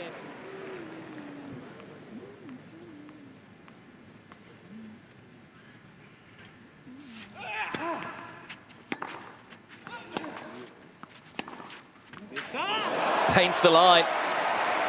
And it's that backhand cross-court again for the 22-time Grand Slam champion.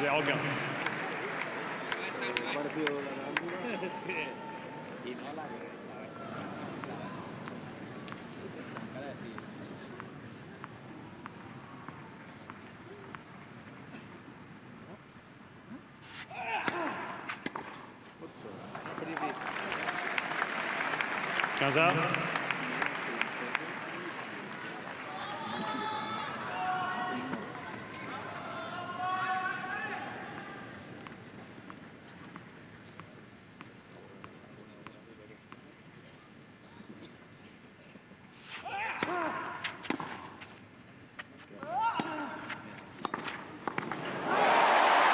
Too hot to handle.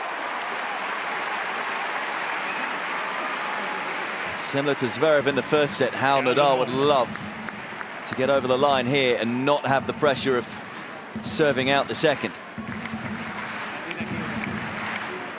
That backhand cross-court just was nutted by Nadal. He certainly wasn't striking the ball that well in the opening set and a half. He's now finding his range. No joy there. Unreachable. Just a fourth ace for Zverev. I have to give him a lot of credit right now for Zverev has remained pretty calm through the last 15 minutes. There's another unreachable. Well, we said in the first set, even though it was 6-3, it felt pretty one-sided his way. We're seeing perhaps why it wasn't more one-sided. The pressure points, he was actually only 1 from 5 at 30 all.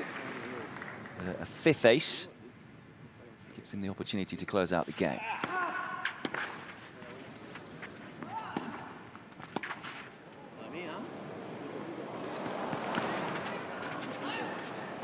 Oh, well, for once, Nadal unable to deal with the lob. And Zverev does hold, and that is a very good hold under pressure at 15-30. And he will indeed ask the question of Nadal and to whether he can serve out the second set.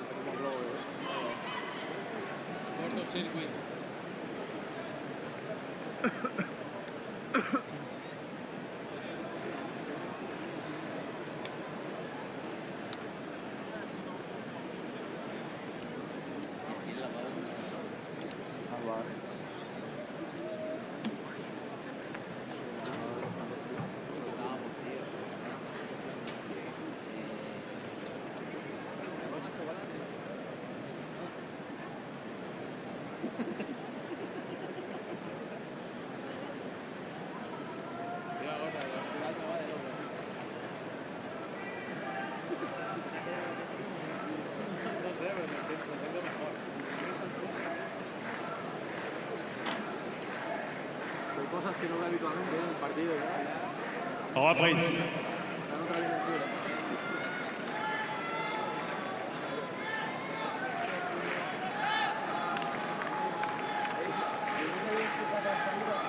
Well, we knew it was going to be emotional today. It's been a bit of an emotional roller coaster from the Nadal camp. They were looking gloomy at the start of the second set. Zverev had some early break points and it looked like he was going to run away with this one, but Rafa has shown everyone why he is one of the all-time greats. Chance to level the match.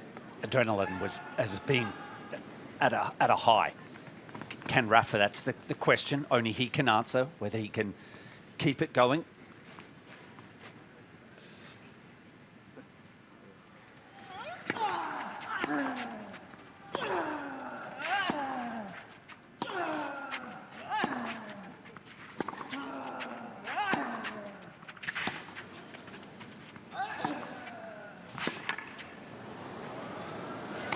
Really is a super point from Zverev. So tactically sharp with what he was doing with the ball.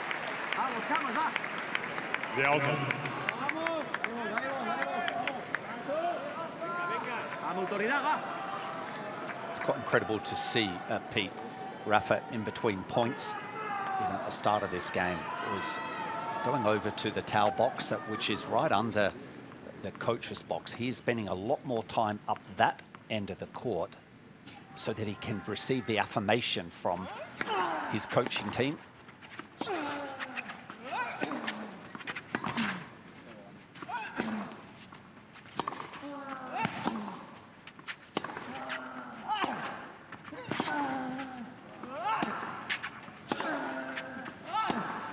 Oh, that is sweet as you like. What a first couple of points from Zverev. 0-30. Yeah, that's Rafa's forehand, just trying to get back into level pegging in that rally. Quite often when the forehand goes cross-court, it loses a bit of ziz.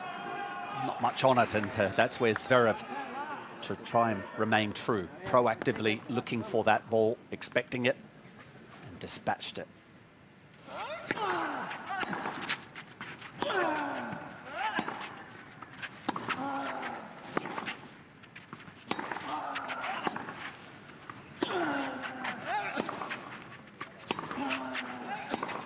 He's got him again. We saw that shot over and over again in the first set. Haven't seen it all that often in the second. What a strike. Oh, what a game. Is that 3 winners in this game? Have a look at Rafa. He's not even within arm's reach of that forehand. 3 break points for Zverev.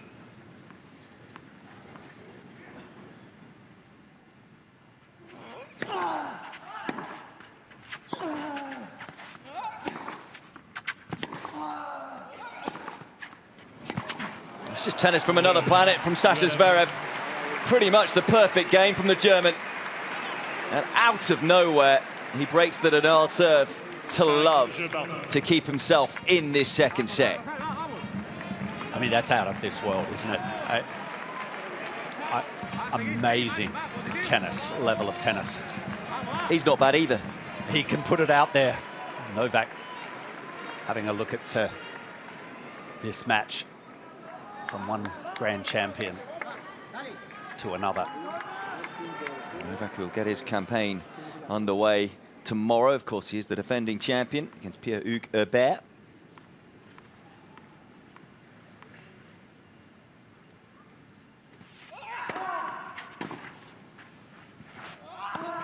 Oh, suddenly now it's Zverev who's oozing confidence.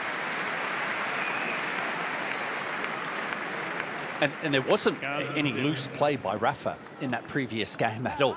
I think he landed majority of his first serves, but I mean, he was crushed. Momentum change.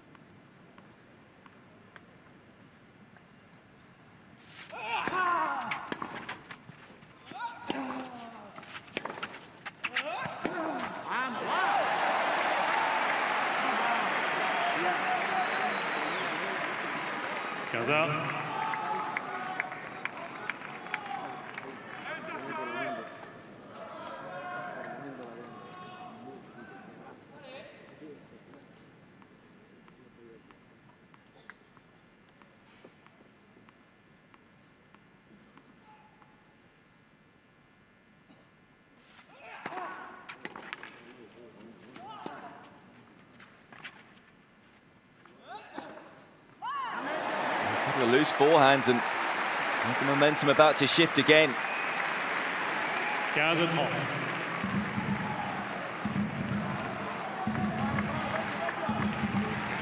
He will remember the match against Nadal 2 years ago here for the ankle snap, but there were also some dicey moments at the back end of sets for Zverev in both of the sets that they did play. Failed to serve it out in set 2, up a break twice in set 1.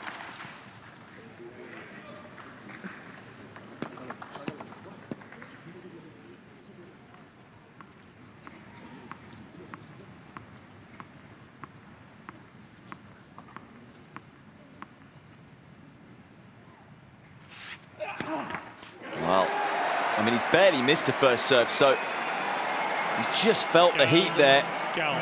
Ball toss didn't seem right, looked a little low.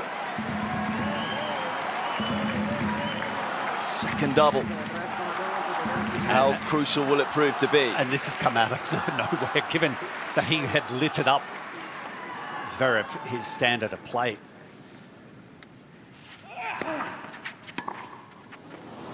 That's a bonus. 30-40.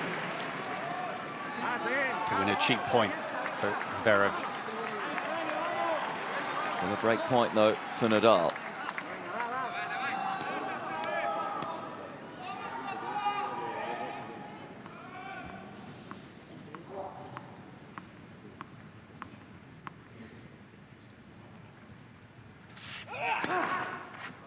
Oh, that is huge if it has found the line. The linesman's called out. And Nadal's actually just said, no, it's okay, go away. And again, great sportsmanship from Nadal. Initially thought it was wide, the Spaniard. What a time to find a serve like that. And the greatest returners with no chance. Fifth ace of this set, sixth of the match.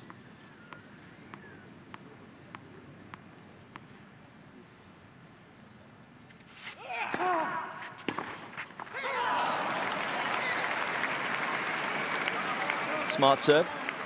It is. So it's just having a look at the speed clock.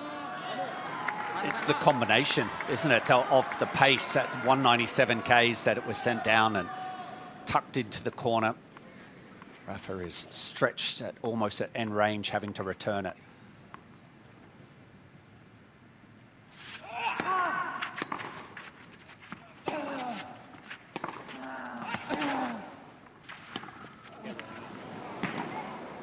That's a clever shot from Nadal. So awkward for Zverev to deal with.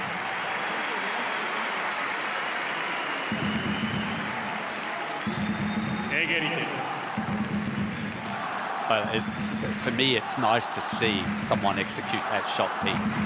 A backhand slice, I feel, is one of the most underrated shots or weapons in today's game. But I'm so happy to see Nadal just carve that one short cross court. It inflicts a lot of damage on opponents.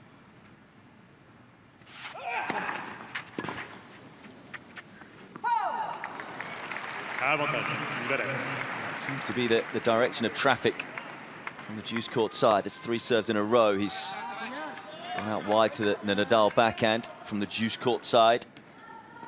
Yeah, I think in these key moments, wide and wide to both juice court and ad court. Given that Rafa, look how far back he is to return serve.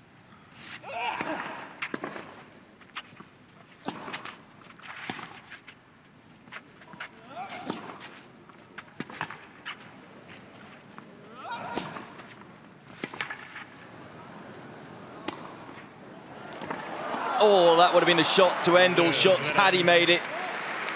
Zverev doing just enough with the overhead. But a couple of big games go the German's way. And for the first time in a long time, he has the lead now in set 2.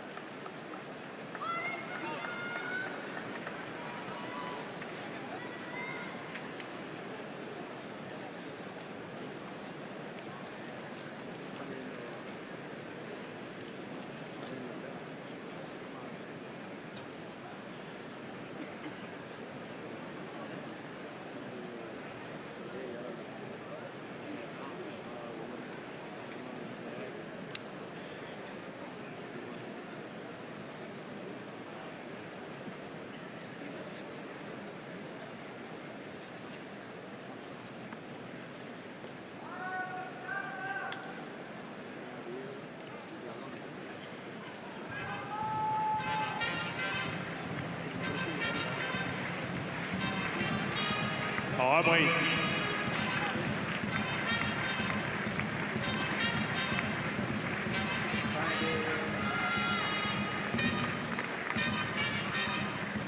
Three games in a row for the German, and now he's a game away from a 2-sets-to-love lead against Nadal. Nadal, who in this second set, knowing he needed to change something from the first, he was broken twice in the first. Generally, his serve direction has shifted in a big way. He's gone up almost 80% to the backhand side, and just wonder whether Zverev in that last game started to pick it a little more.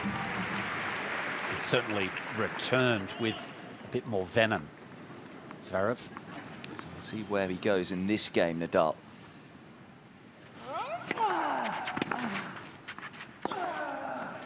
Again to the backhand side.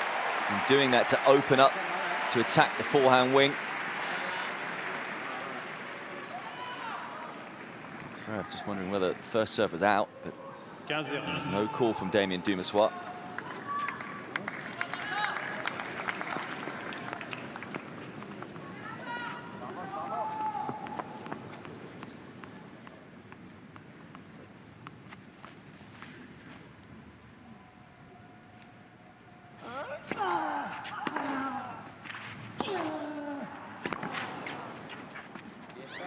Oh, silky.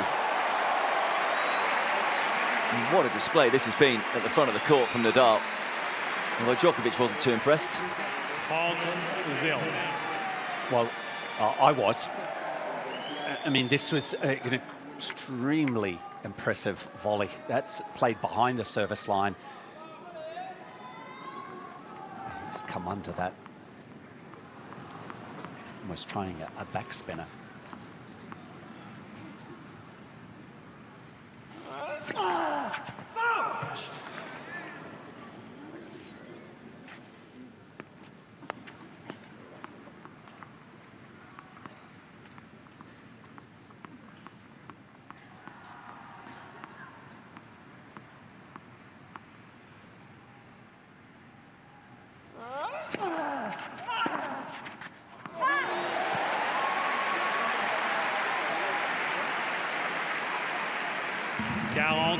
Zero.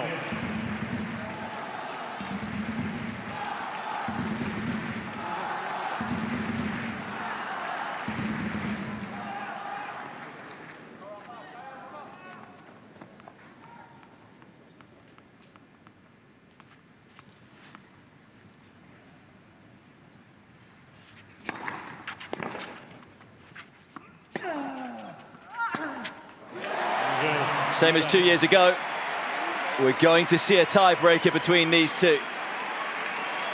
Of course, we were going to see two tiebreakers before the injury for Zverev. Reminder of that tiebreaker that they played in set one. Zverev went up 6-2, 6 points to 2, so had 4 set points before Nadal came back and won it dramatically, 10-8. There's their tiebreaker records this year, 12-7 for Zverev, 1-2 for Nadal. Both positively in the plus, though, throughout their careers.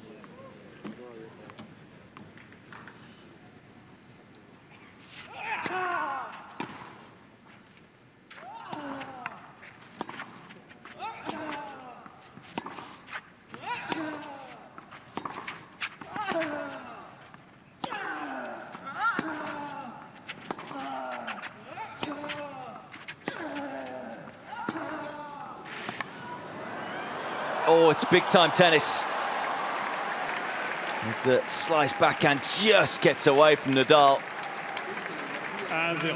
And looks like Zverev focusing on up the line, the corridors.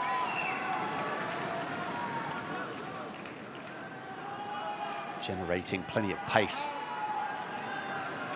as opposed to cross-court. Both the world number ones in the building. Saw shots of Djokovic earlier on. Iga Świątek having secured a win not all that long ago on this very court. Relaxing by watching another great champion. She's kind of a Rafa lover, isn't she? She is indeed. Yeah, even which is okay. Yeah, I mean, because you're going to pick someone. That's right. Here on Roland-Garros, I think we're all infatuated with Rafa.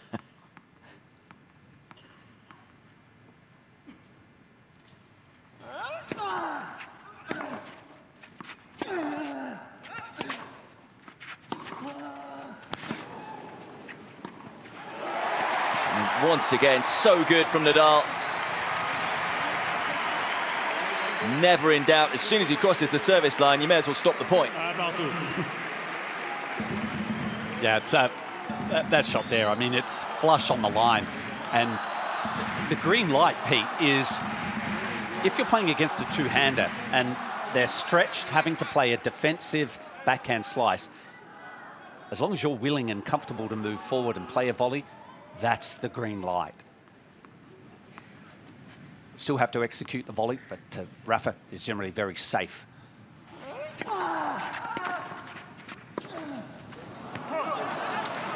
Mark, I mentioned that tiebreaker from last year because it was so bonkers, as we see Zverev's fitness trainer there, Bastian Arnold, watching closely. But will that be in the back of his mind? Because it was such a crazy tiebreaker on this court.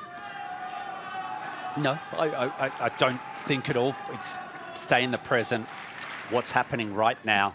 2-1 up, couple of serves to come. The idea of benefit of being a setup as well. Stay in the present.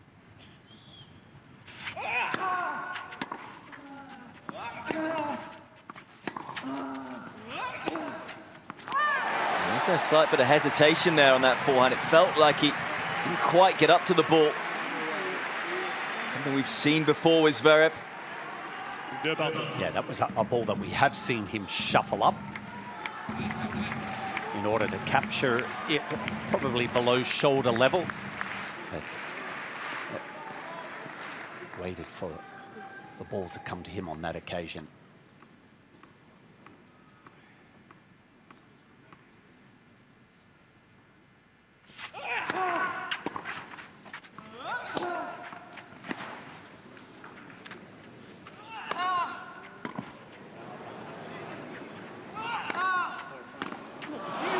Nowhere near as comfortable as Nadal is with the overhead, Zverev. Again, it didn't look like he particularly enjoyed hitting those smashes, but gets it done just about. Yeah, I tell you though, these overheads, and look, it wasn't one of my fortes at the overhead. My doubles partner, Todd, was a phenomenal player for the overhead, so he generally took them, but even when you're out there on the singles court and you're having to hit an overhead from three-quarter court, it's just not that easy, certainly on this surface, especially if you have to play 2 or 3 back-to-back. So wonder with the roof, which is light-coloured. Just wonder how easy that is to pick up the ball. And there's another, at least former world #1 watching on, Alcaraz, who won comfortably yesterday, was impressive with, when you consider the forearm question marks.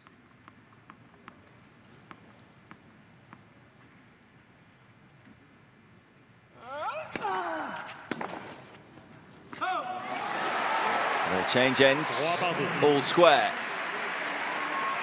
Who do you give the edge to right now in this breaker, Mark?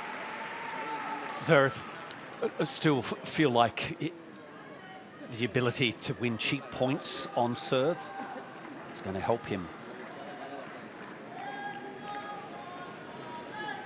Some key points ahead now of this second set tiebreaker.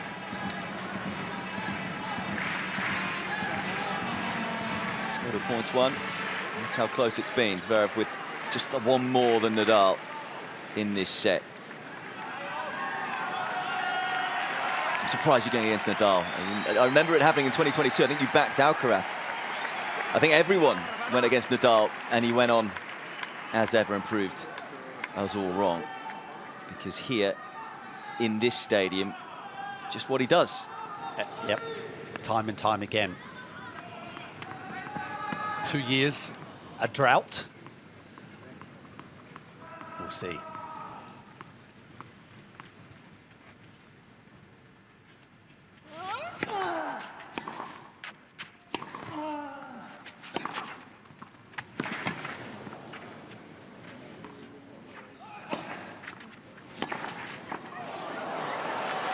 Well, if you're a Zverev fan, you have your heart in your mouth. Could have taken one of the balls out the air, decided to wait, but got it done in almost the hardest way possible. Yep, that's the one that he kind of waited. He had to make the forehand above his head. Probably the best volley right there that we've seen in this match, given the circumstances of the juncture that we've arrived at. And I actually think, Mark, he was helped out by not hitting the forehand as well as it didn't he might have done. Nadal. Suddenly it didn't get to Nadal. Yes. And was at his body.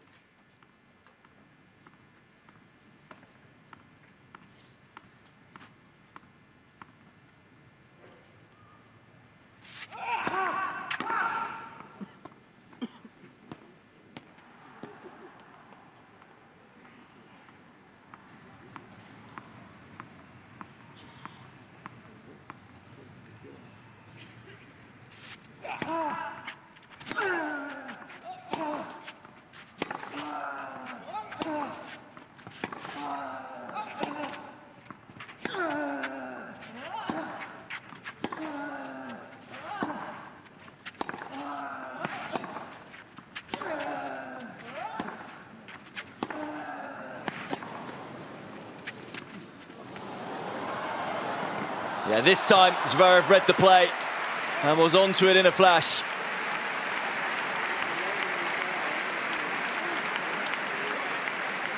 And rightly so, the court, Philippe Chatrier crowd appreciating what they just saw from Zverev. Longest rally. And I feel like that Zverev was able to sense that that shot was coming in. He got there with enough time. Maybe Nadal was expecting to be more on top of that rally. Great play by the German. Does he go backhand again here with the serve?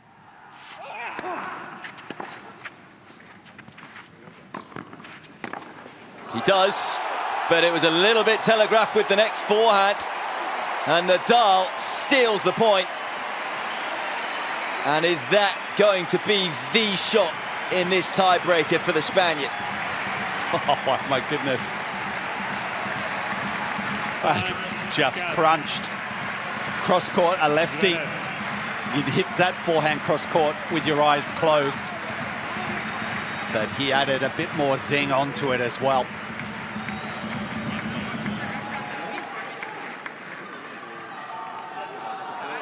Oh my, he just never goes away, does he, Nadal? It was a running pass. I think it's 6-5 in the tiebreaker 2 years ago that was simply bonkers.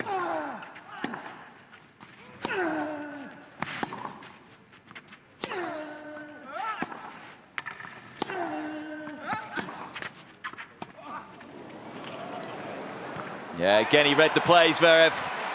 Wasn't the best drop shot from Nadal. Little too much height. And Zverev this time just says, thank you very much. Zverev.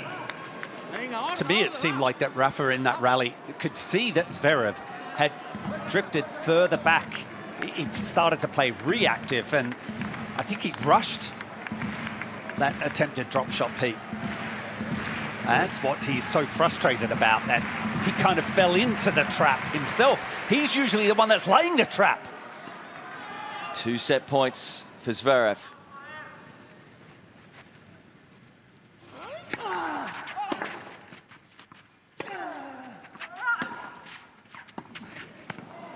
Oh, this time he gets it just right. Tell you what, Mark. These multiple Grand Slam champions, they don't get things wrong for long. 6-5, Zverev. Good decision there. And when you are a multiple Grand Slam champion, you covet these moments right now for Rafa. This is what gets the juices going. Second set point for the German.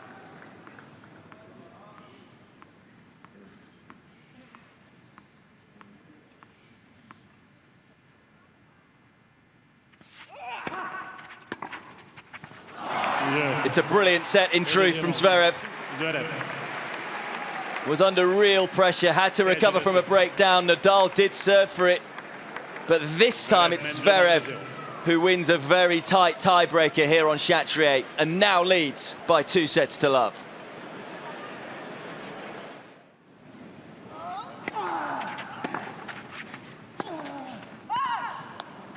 Incidentally, Nadal has come back from 2-0 down 4 times in his career. It's rare that he ever goes 2-0 down. Last one, you might remember it, fairly big match, Australian Open final 2022. Here's Daniil Medvedev. Some describing that as the miracle in Melbourne.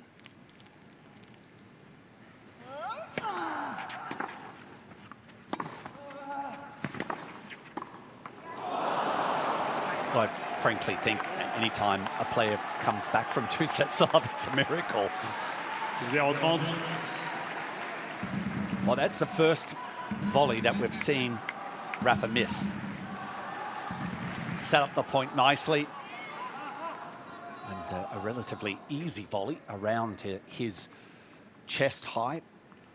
And perhaps took his eye off of the ball.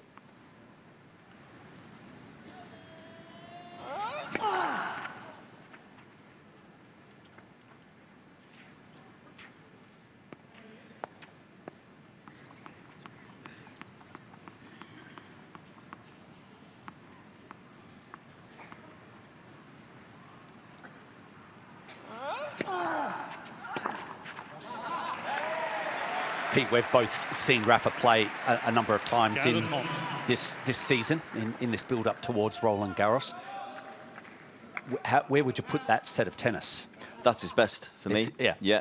Without a doubt. Yeah, I thought he looked good against a few players. We've seen patches. The win over de Minaur, I thought, in Madrid was very nice. But yeah, that for me, almost by a fair distance, I thought was his strongest set. Because I thought Zverev played very well. And to play, you know, he went toe-to-toe with world number 4, playing well. So the question is... Fitness. Now, has he got another 3 sets in him? Rafa of old? Yes. He always has another 3 sets in him. Exactly. So that's the big question. And is there something in that tank?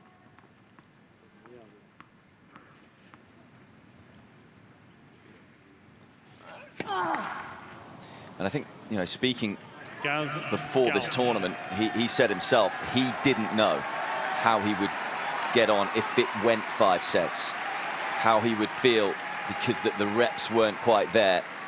But he also said he wouldn't be in this tournament unless he felt he could. I mean, you can never guarantee. You know, you can prime yourself.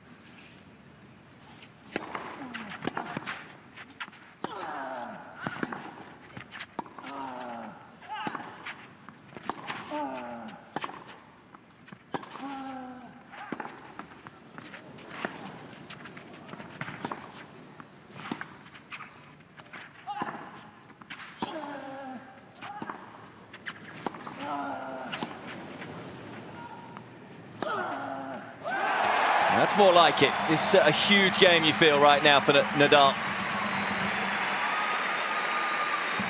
For those that watched last night, it was Murray taking on Wawrinka. Wawrinka winning the first 2 sets. And they were competitive sets, but as soon as Murray was broken early in the 3rd, you felt that was the match done. It's close. Of course, that might be his last ever performance here at Roland-Garros. A superb champion, albeit not a Roland-Garros champion.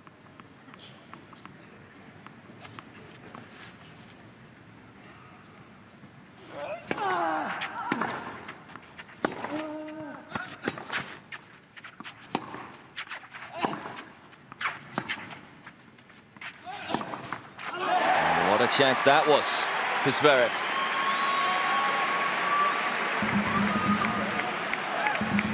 Galdo.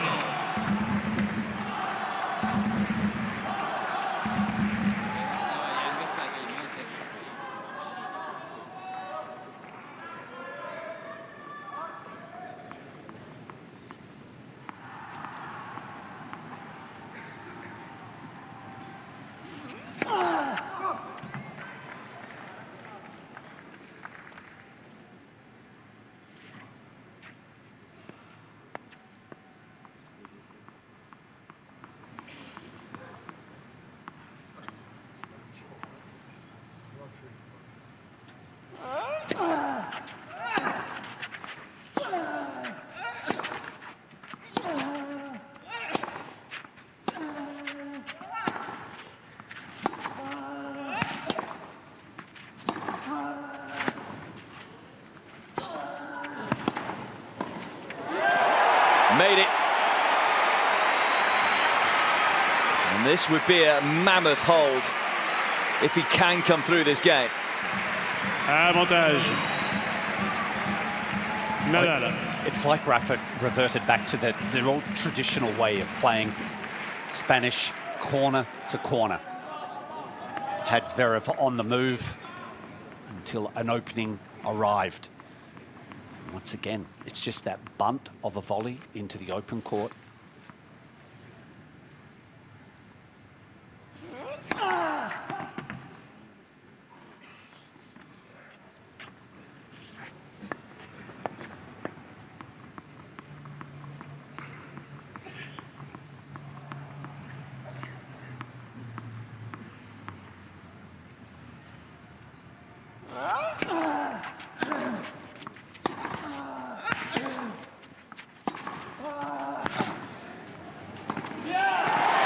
What a hold.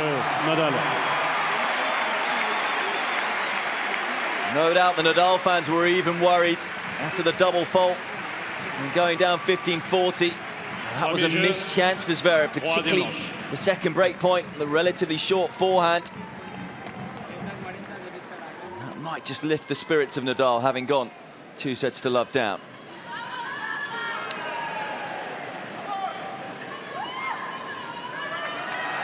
The routine has not altered. Change of ends ensures that the bottles are facing the correct way, the direction. Comes over to the baseline and cleans it by sliding the shoe. A couple of fidgets, getting the clay out of the shoe as well, wiping down his brow. And Nadal's ready.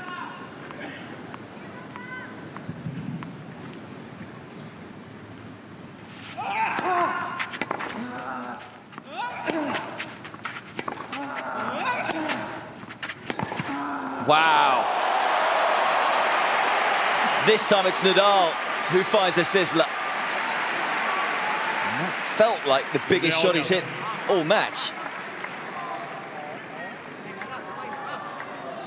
Maybe he feels a bit more juiced up after surviving the last game. Fending off 2 break points. Let from his service.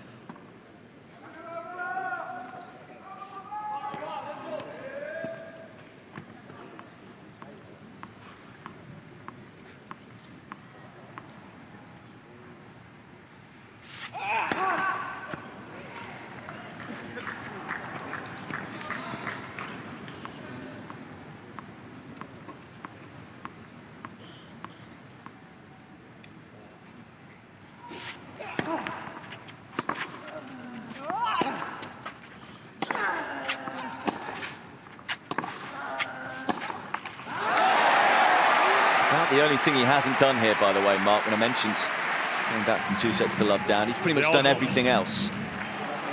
Nadal, yep, but he's never done it at Roland-Garros.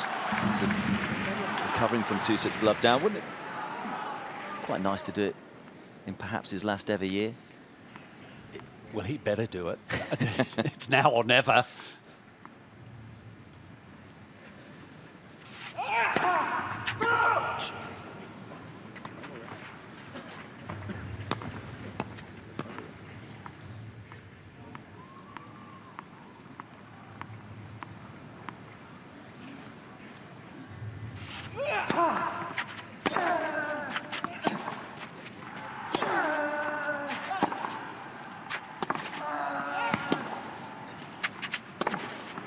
Well, he's got his mojo back.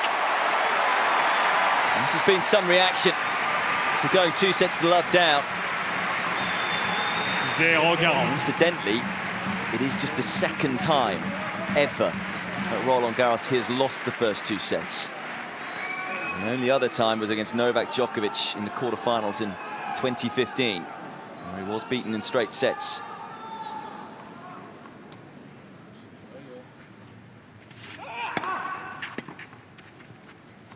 But that is the feat that Zverev has just achieved in winning that second set. Yeah, and the sign of great players, champions, that Nadal is. You know, he was wobbly in that first game, and on this surface in particular, it's how you deal with the adversity. Disappointment of losing that second set. As Pete and myself have mentioned, that probably the best tennis that he's played in 2024 in that set of tennis, but he was wobbling in that first game, but he was able to contain his emotions, was able to rebound, and whilst he's lost a couple of points here, he still has 1 more break point, Nadal.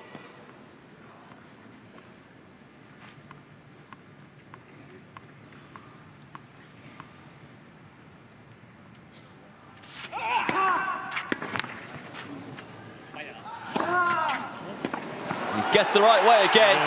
Nadal. And Nadal breaks early in set 3. Couple of big moments now going his way. As the Spanish, or royal Spanish tennis president, is on his feet. Yep, he's been a long-time supporter of Rafa Nadal, president of the Spanish Federation throughout Nadal's reign. Nadal mène 2-0.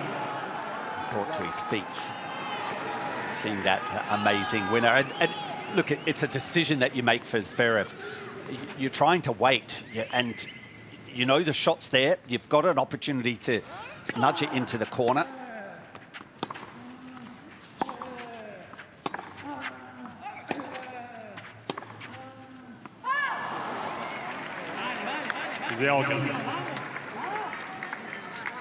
Went up an early break in set 2 and couldn't get it done.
So smooth after such a long rally to just move up the court like that and nonchalantly stroke the ball away. It's the awareness. Foot speed, it's like a sprinter when the gun goes off in the 100-meter sprint. It's generally won in the first 2 steps, and Nadal was quick off the mark out of the blocks in order to capture that drive volley. The earlier that you arrive at the point of contact, the more choices that you have executing a shot.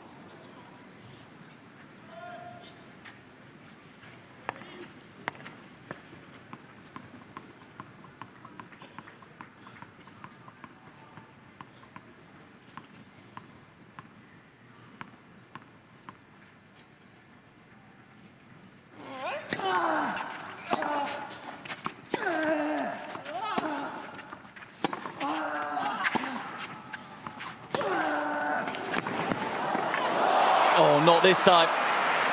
What a stunning running forehand that was from Zverev. And for once, Nadal not able to dig it out. Yep. Lightning forehand. Oh, and able to get it below the level of the net as well. Chance to break straight back for the world number 4.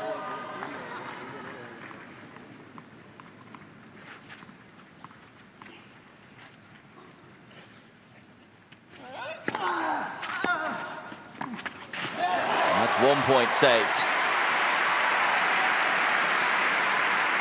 And so calm. Instead of swinging into the body, you can see Zverev having to pull up on the ball. So his weight is actually going away from the court. And again, it's a signal, just this early awareness by Nadal when he sees that opportunity. It is a quick response moving forward for the volley.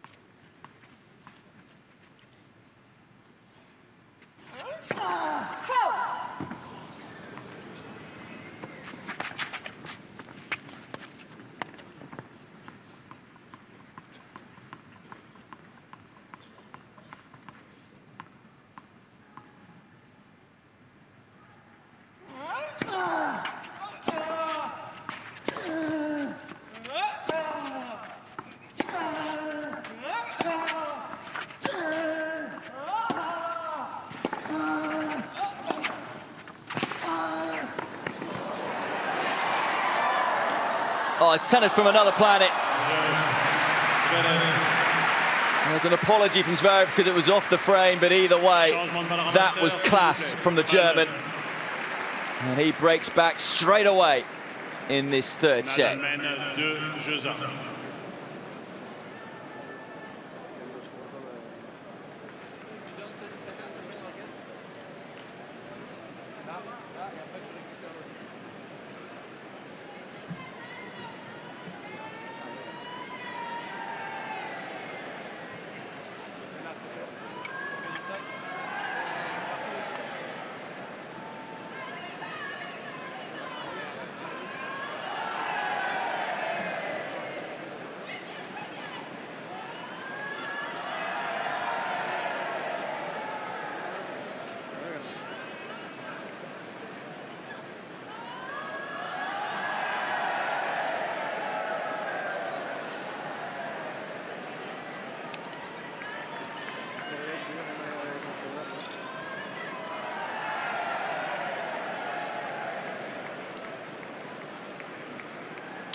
Reprise.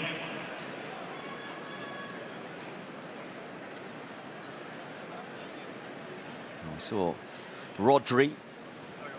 We've seen great tennis players watching. We've got a great footballer watching as well. Of course, had a great success once again with Manchester City this year, although they weren't quite able to do the double. They did win the Premier League title once again. The whole league season, whenever he played, undefeated. Nadal's been pretty similar here at Roland-Garros. Only 2 men have ever beaten him. Djokovic twice, 2015, 2021, and Robin Soderling, 2009. It was in round 4. That's the earliest he's ever lost. Have they flown Robin in for this match? I hope he's watching somewhere. Yeah, let's hope. But that is it's a bonkers statistic, isn't it? Just 2 men. Yeah. Djokovic looking, sorry, Zverev looking to add his name to that very small list.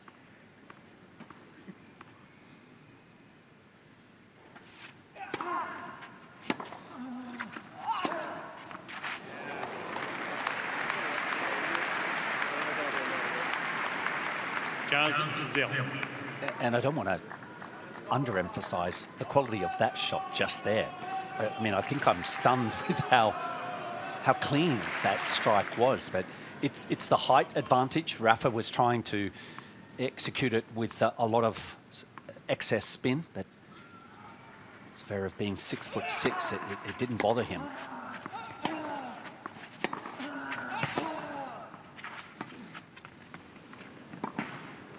No.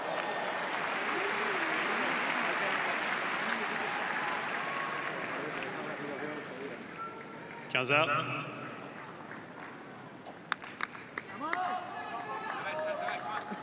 you think that's one of the reasons why Zverev has had success against Nadal? Look, not lots of success, but 3 wins out of 10 matches is actually, compared to most of the tour, pretty good. Because he's 6'6", yeah.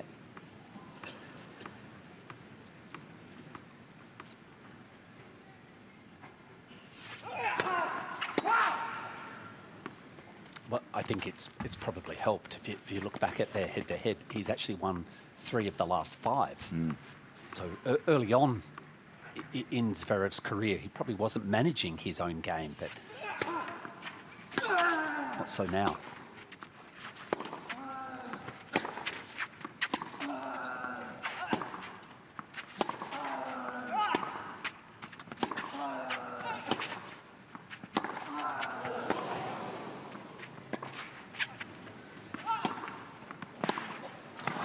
More tidy tennis once again. This time Nadal not able to find the pass, but yet those 3 wins you mentioned all coming at ATP Tour level.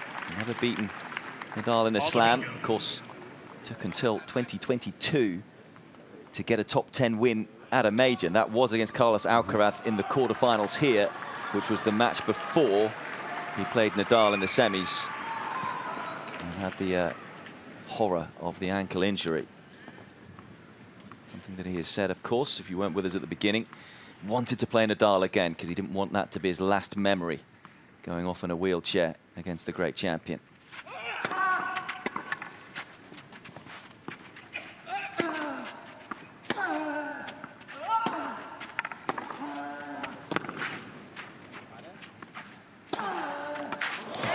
that one into the corner.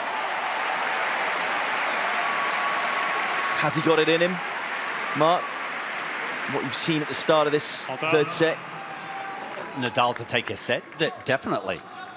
Nadal to take the match? That was the question. Yeah.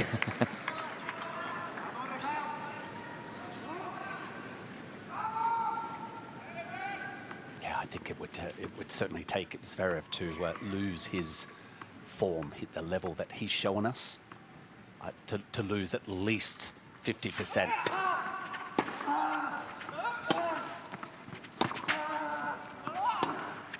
That's so good. He's been passed a few times when he's gone up the line with the running pass. This time going back in behind with another glittering backhand.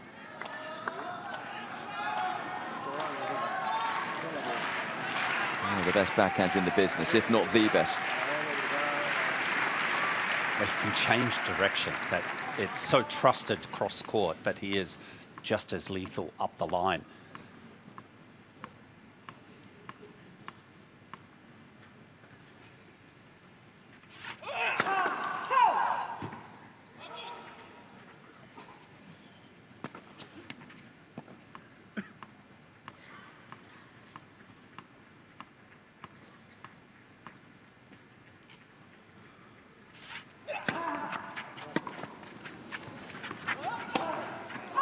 Wow. How important could that miss turn out to be in this set?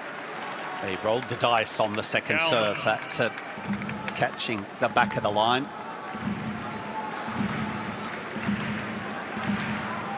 He wasn't great at 30-all, but he's done a pretty good job at deuce, Zverev. I'm hoping for more of the same here.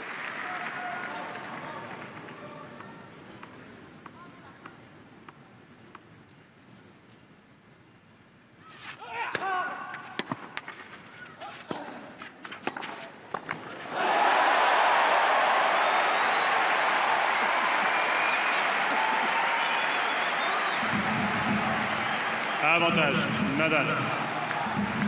Again, composed after making that forehand volley. Just a real mess of it. And there are times when you see the ball too early and you reach out to it, your racket face, instead of being open, it ends up being closed and you dump it into the net. Another chance for Nadal.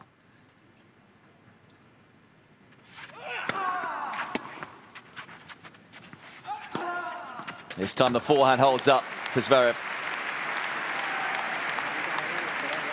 There was a lot of pressure on that shot when you consider the last 2 points. 2 points that he was on top of. Game over 6 minutes long. Zverev, who often, by the way, will wait for Nadal to be ready. He's more than happy for Nadal to go to his towel. Great respect for the champion.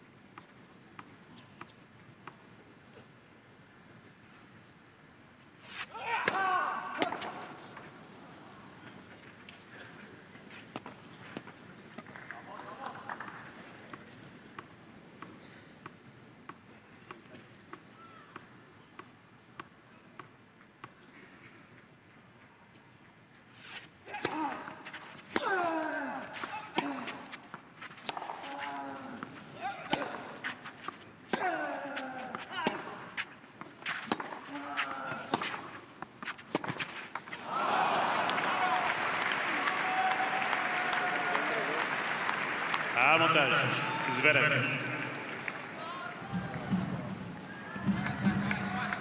He's done a good job with regards to the poker face. It's pretty calmly throughout, as he so often does. He's a very good player himself, as was Sasha's brother, Misha, who's also here, part of the team.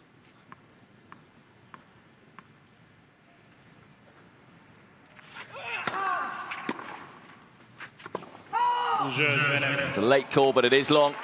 And that's a big hold for Zverev. He had to save the break point.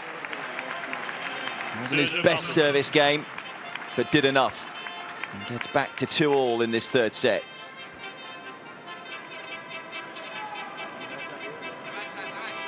heard these trumpets when I walked in this morning, out on one of the outside courts. They were just welcoming you. It felt like that, yeah. It was really nice of the FFT to lay that on for me. But no, I mean, the fans here are absolutely fantastic. Yeah. Never quite know what's going to happen next from them, but they are truly passionate. Bring so much to this tournament.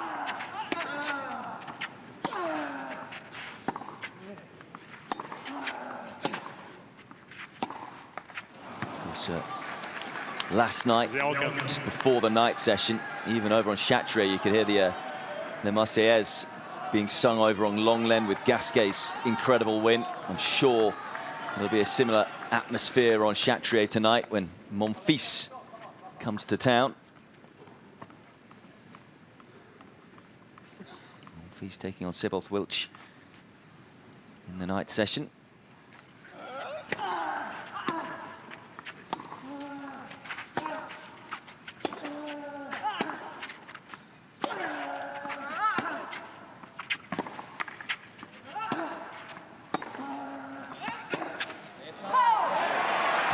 He's annoyed with himself there, Zverev.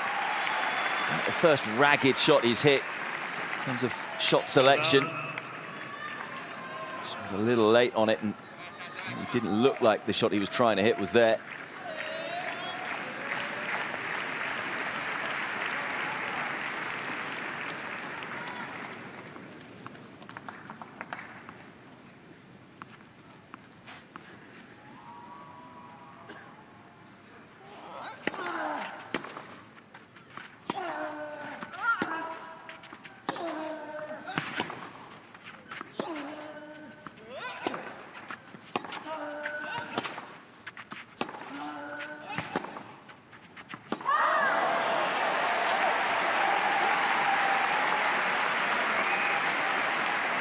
Hors de 15.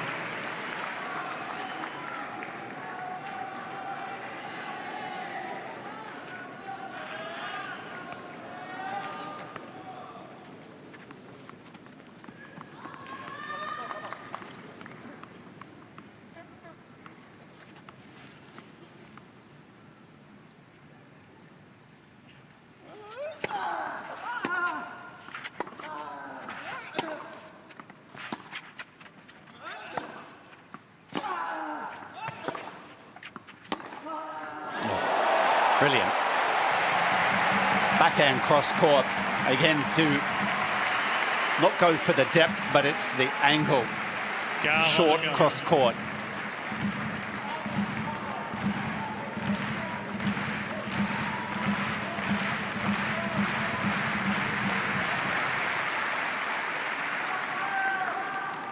Victory belongs to the most tenacious. It's safe to say Nadal has certainly been tenacious since 2005. Won on debut all those years ago.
That is some big hitting.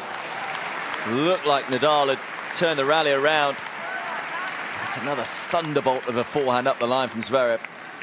So often we talk about players' backhands up the line being a sign of whether they're in form.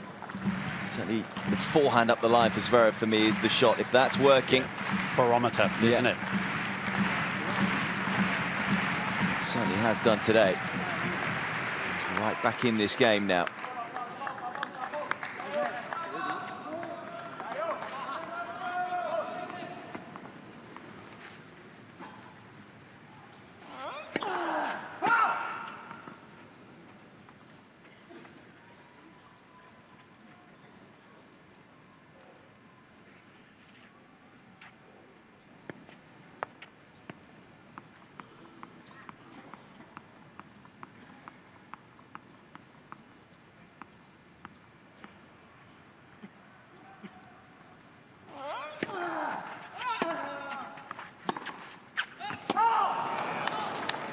Is he just starting to look a little weary? We know he's a master tactician, but looking to serve and volley on the previous point. I just wonder whether that's a way of shortening the points. There's been a couple of long rallies in the game.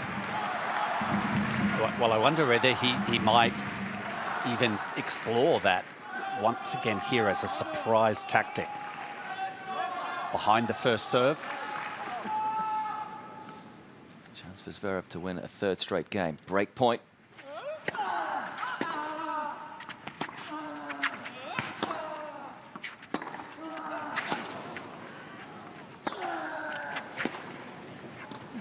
Oh, yes.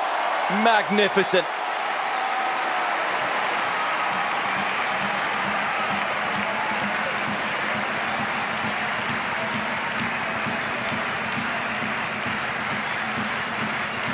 Take a look at this volley, Pete. Making sure that he comes around the outside, just carves the ball. And, I mean, look, it's a magnificent volley. I'm just wondering whether he really anticipated cutting it that fine cross court. The shot was on. He just had to get it into the open court, but, gee, it's worth 2 points, that volley.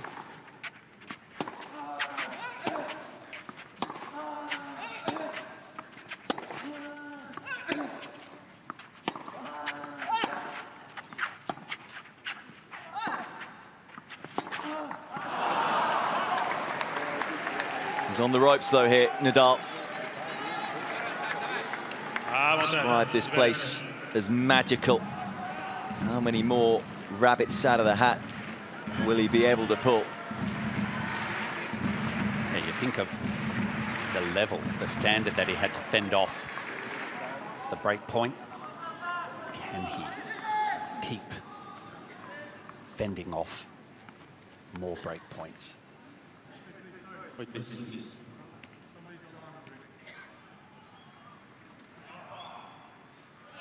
Someone's alarm is going.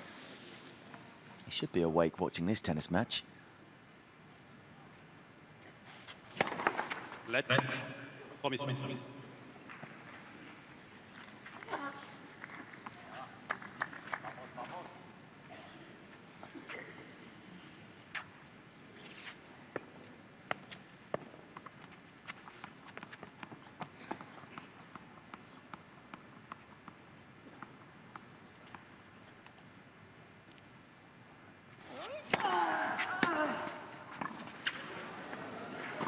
Well, that was the serve and volley we were anticipating, and he just about gets away with it.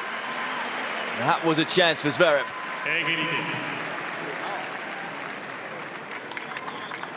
It certainly was, and he sprinted up to that. I think he lost a bit of footing.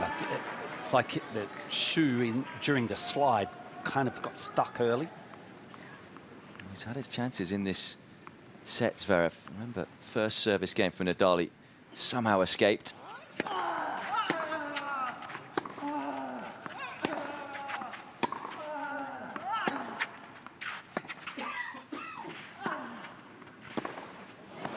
Very calm on that backhand. Avantage, Zverev. Oh, almost 10 minutes, 30 seconds shy of it.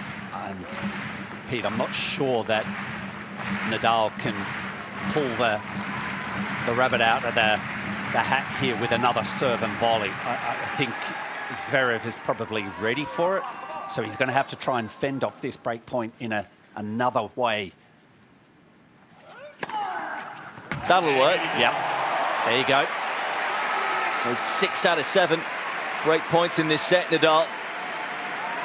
Like the great champion we all know he is, showing the fight we have seen over the last 20 years at this tournament, time and time again. Almost the biggest serve of the day for Nadal.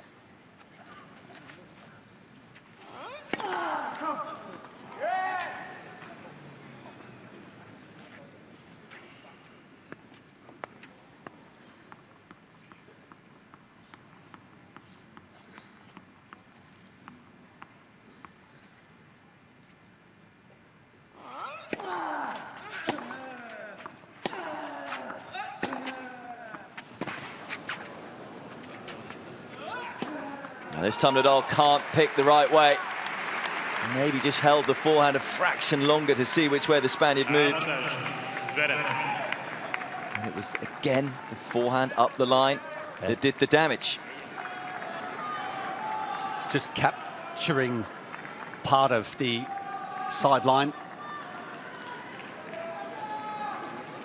Nadal having a delayed response as he was running over to keep the ball alive. He was having a look at the line.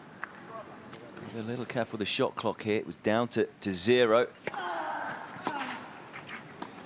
There's the serve and volley again. What a serve it was. It was worth the wait.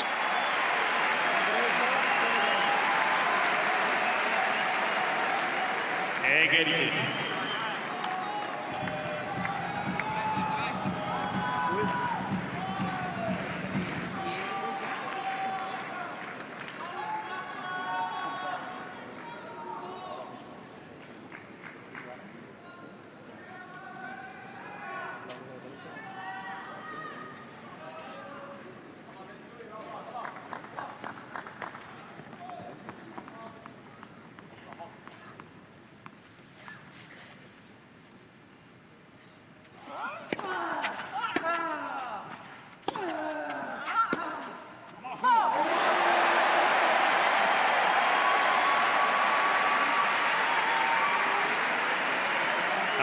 He's done the unthinkable so many times here at Roland-Garros. Nadal, this would truly be a monumental hold.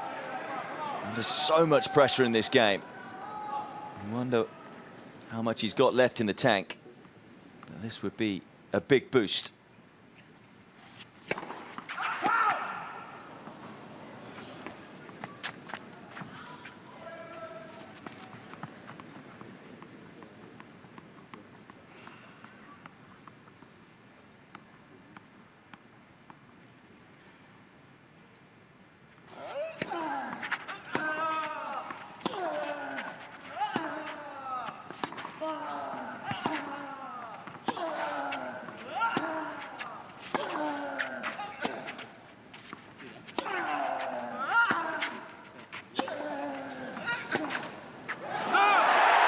Massive. Do not count him out. Saves multiple break points. And edges back in front in this third set. Shake of the head from Zverev, I think, says it all. Missed opportunities for the German. As Nadal leads 3-2.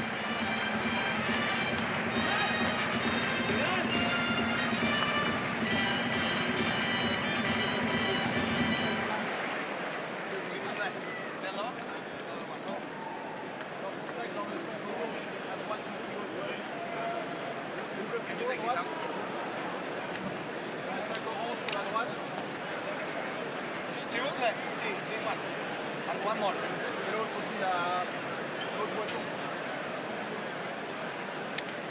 Merci. Merci. Take this, please.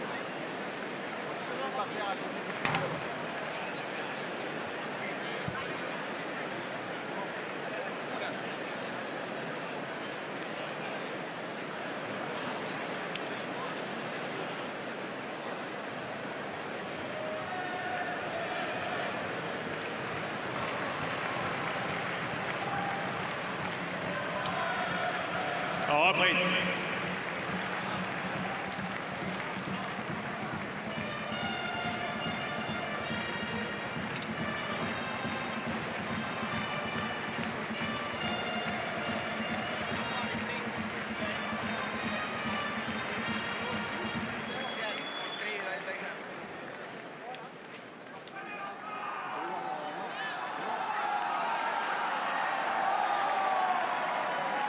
Well,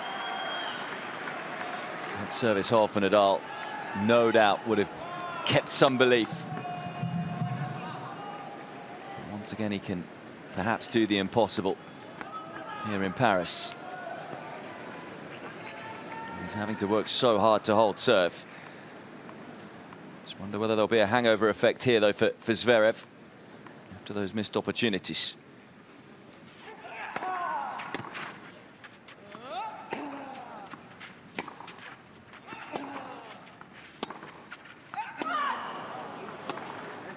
It's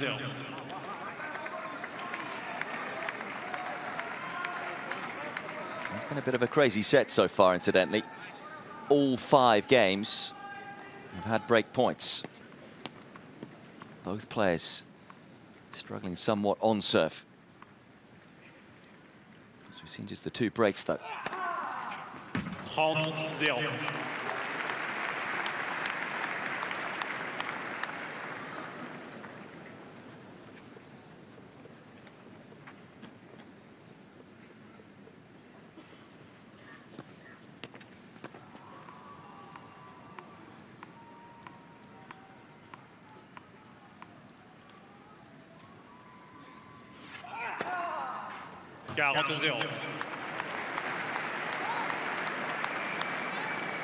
Two aces in a row for Zverev. Up to 8 now for the match.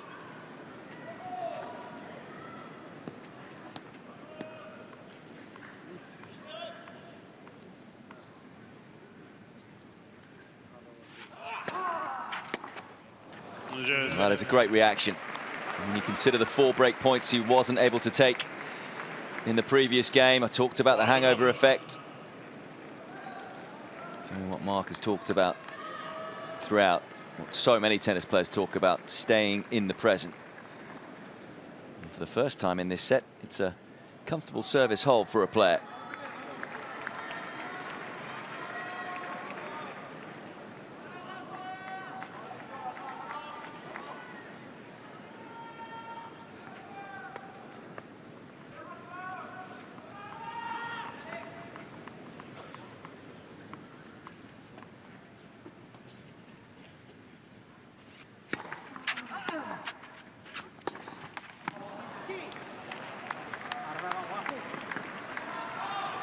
I wonder how much that service hold took out of Nadal.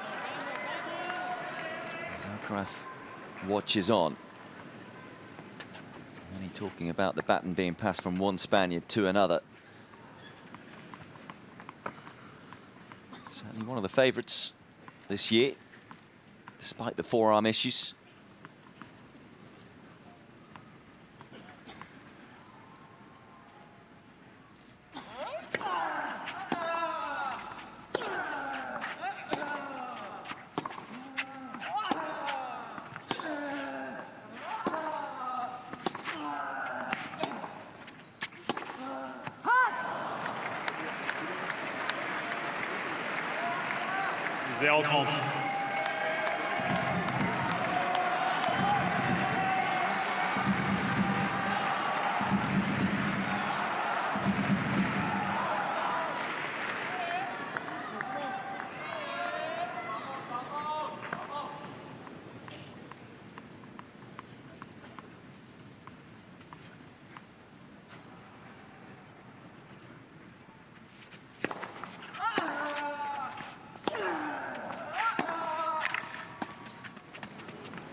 No way.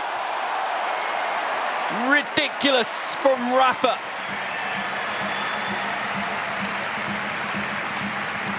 Shot of the tournament so far. 15-30. It's ridiculous. After a couple of years out of playing tennis here, and I mean, that is just remarkable. I mean, what is that shot? That is superb.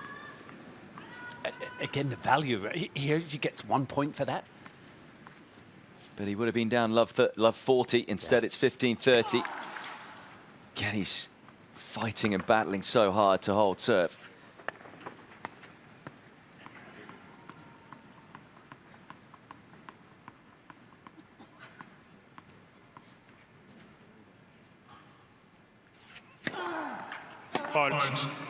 Set look long. There was no call from the line judge. The overall from the chair, and it's confirmed as long. Gee, I was going to say that's a bold, brave move by Damien Dumassois, but he's one of the best in the game. 15-40. Yeah, that's well spotted from the chair, as you say. Not easy with these fans here. They certainly didn't want the double.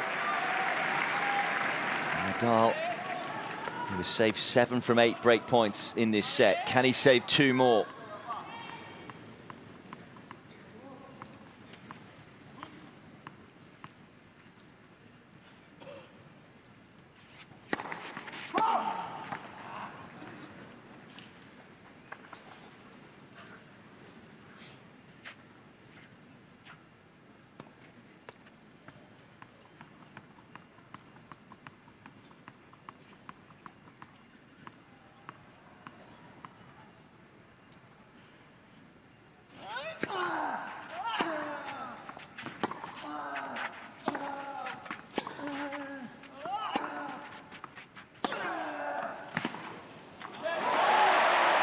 There's one.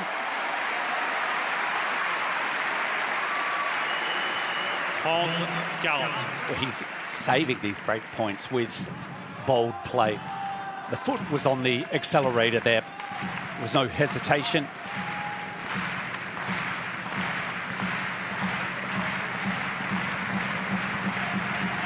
Can he extract himself again from one more break point in this game?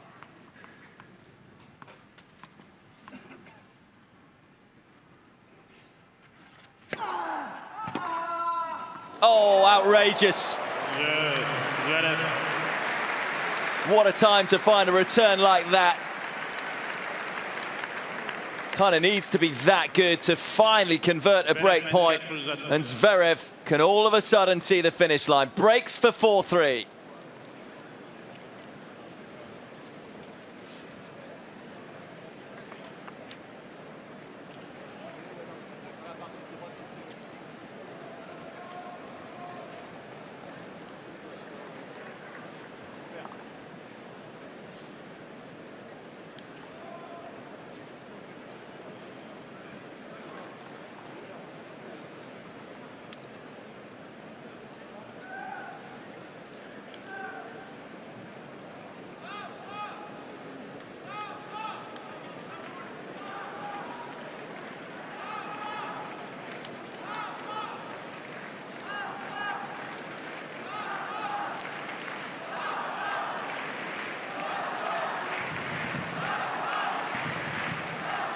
Reprise.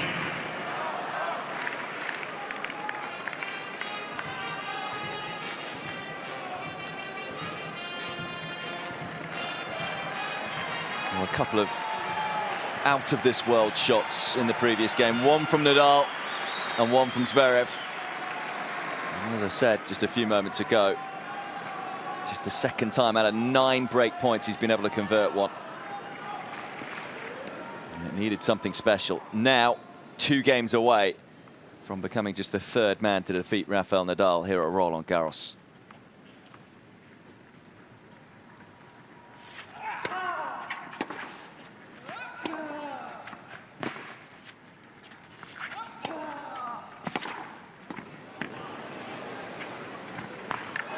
But Nadal, we know, will keep fighting, and the crowd will keep cheering.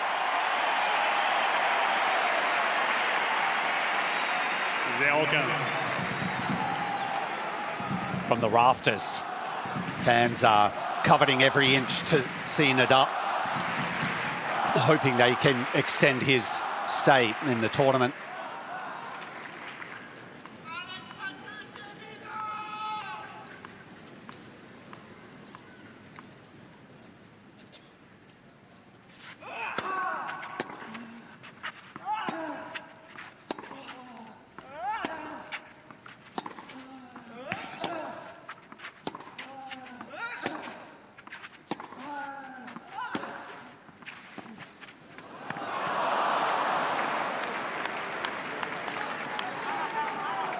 Well, we're 2 games away from his last ever appearance. Said before, said in the pre-match press conference, he's not 100% it will be, but it is very, very likely. He's done things at this tournament no one thought possible at any tournament.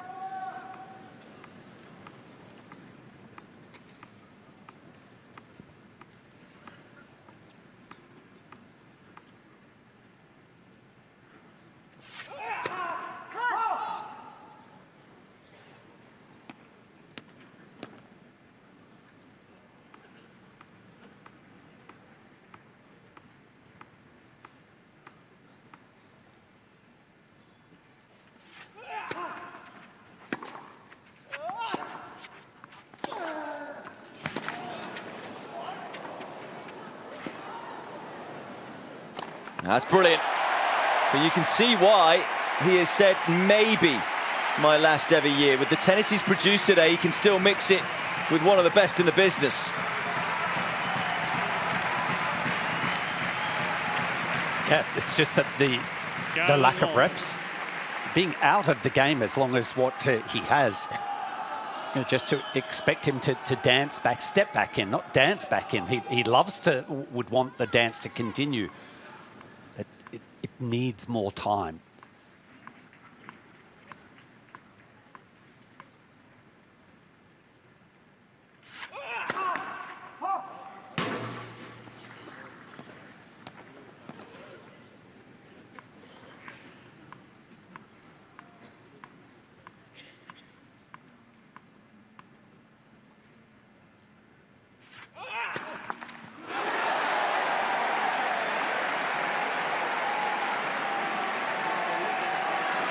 You can understand the smile. I think that was Rafa Jr. Maybe he'll inspire the comeback.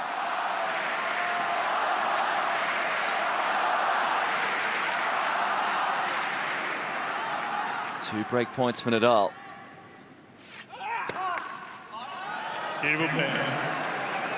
First serve percentage has dropped quite significantly in this set for Zverev. Below 67%.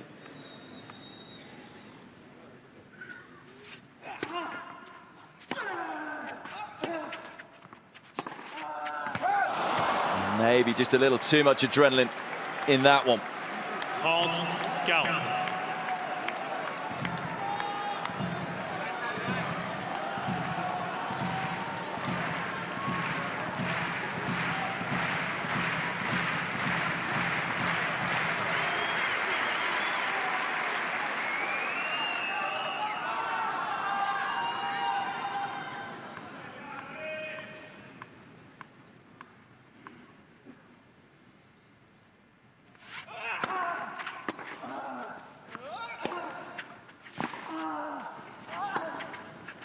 Oh, he's painted the line. Nadal can't believe it. He read the play, but the backhand was just too good. Yeah, and it has to be that good to get it past Rafa. Otherwise, he had a play on it. It was such a small margin.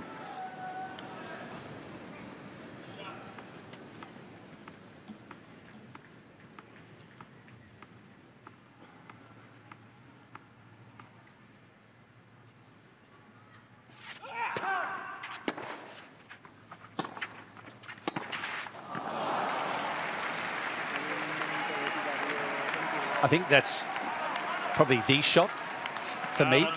That forehand up the line by Zverev today that has really shone and made a difference. It may well turn out to be a straight set win for Zverev. It's still gone over 3 hours. We're into the 4th hour here on Chatrier.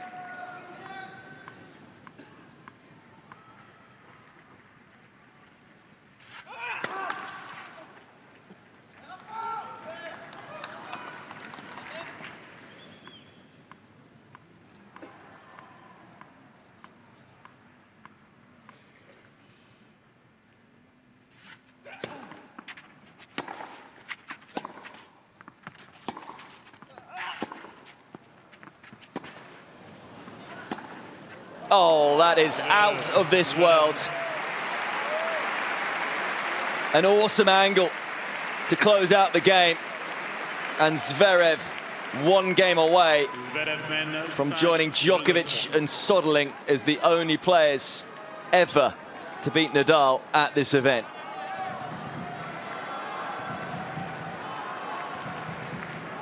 And he would be the only one alongside Djokovic to do it in straight sets. Nadal serving to stay in the match, and perhaps his last ever game at Roland-Garros.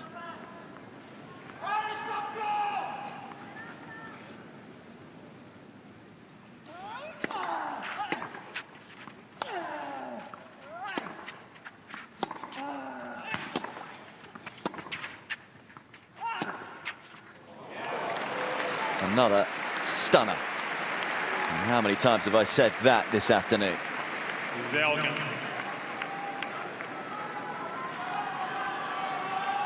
Yeah, to just once again get it by Nadal.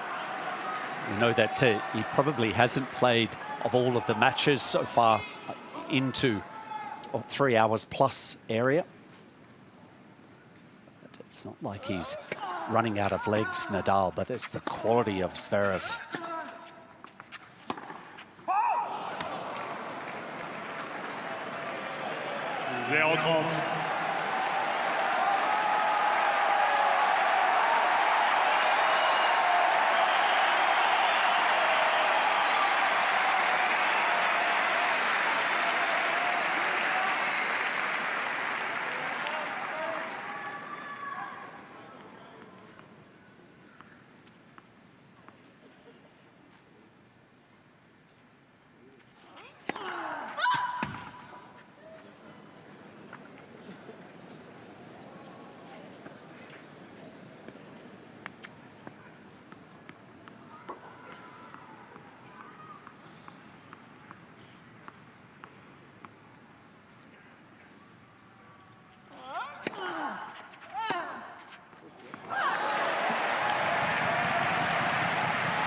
Not a lot of footwork there. It's one of those occasions just allowing the ball to come to him. There was no real rotation, the hips or shoulders. Trying to help the ball. Sends it long.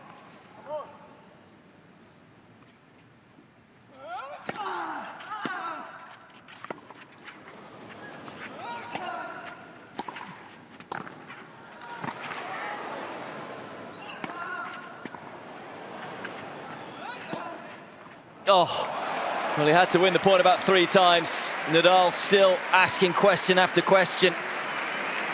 But as we've seen throughout the majority of the 3 hours, Zverev has had the answers. And here are 2 match points to perhaps finish Nadal's career here at Roland-Garros.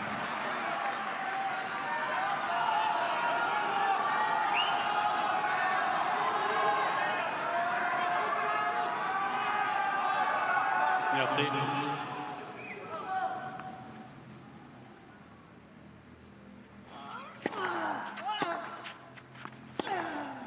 Perhaps the last dance for Rafa Nadal at Roland-Garros ends in defeat. But it took an outstanding performance by Sasha Zverev today to do what only 2 others have done before. The 14-time Roland-Garros champion might be back but his astounding legacy will always remain. He has done things unthinkable at this tournament, as it's Sasha Zverev, who quite rightly has a muted celebration. Classy from the German, and he was certainly classy when it matters on the tennis court today. Wins in straight sets to perhaps close out an incredible career here at this tournament for Rafael Nadal. Well, it's a tough day, isn't it, for the Roland-Garros event.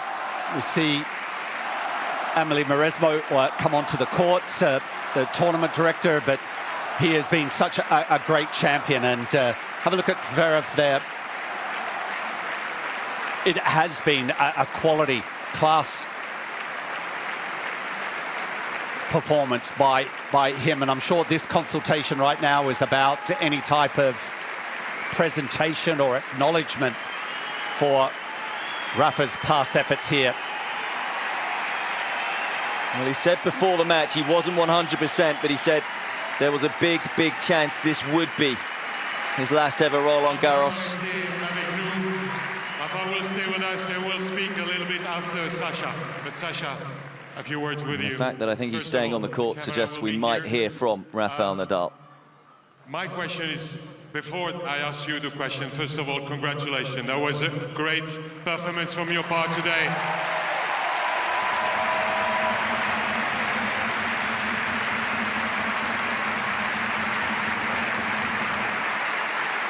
Sasha, this is something special to prepare that match. How did you prepare that match, and how did you manage the emotions during that match? To be honest, I don't know what to say. First of all, thank you, Rafa, from all of the tennis world. You know, it's such a great honor.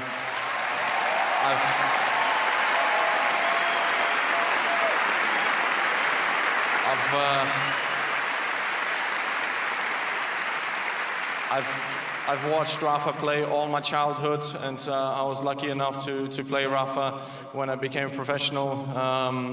You know, was lucky enough to play him 2 times on this beautiful court, and yeah, I don't know what to say. Today is not my moment; it's Rafa's moment. So thank you. I'm not going to speak much. Yeah, I'm going to give it to Rafa. Merci, Sasha. Thank you.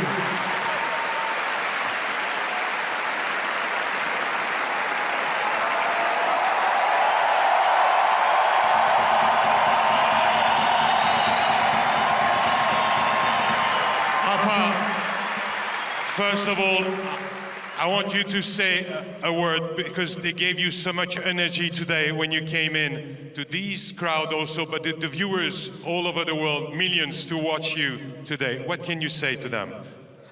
Bonjour à tous.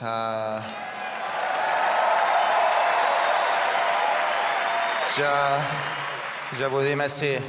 C'est incroyable the amount of energy. You know, it's difficult for me to talk. I don't know, it's going to be the last time that I'm going to be here in front of all of you. Honestly, I am not 100% sure, but if it's last time, I enjoy it. No, the crowd have been amazing during the whole week of preparation, and today. Yeah, the feelings that I have today are difficult to describe in words, but for me it's so special to feel the love of the people the way that I felt in the place that I love the most. So, merci beaucoup à tout le monde.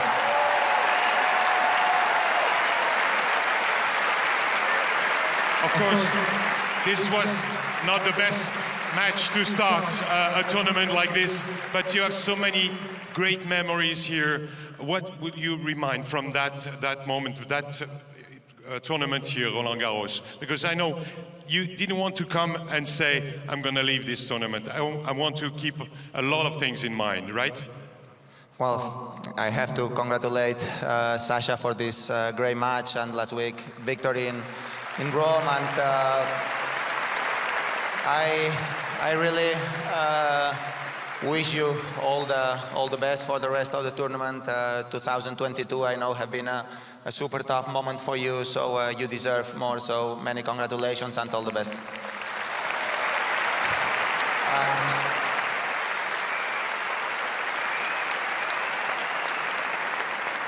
And yes, for me, as I said before, you know, I have been going through a very tough 2 years in terms of injuries.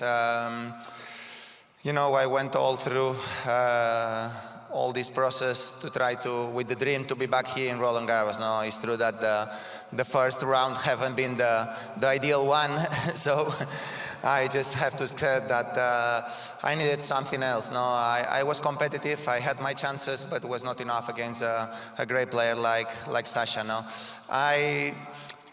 for me it's difficult to say what's going on in the future. No, probably have been is a big percentage that I will not be back playing here in Roland-Garros, but I can't say 100%. No, I enjoy a lot playing here. I am traveling with the family, and I am having fun, and the body is feeling a little bit better now than 2 months ago. So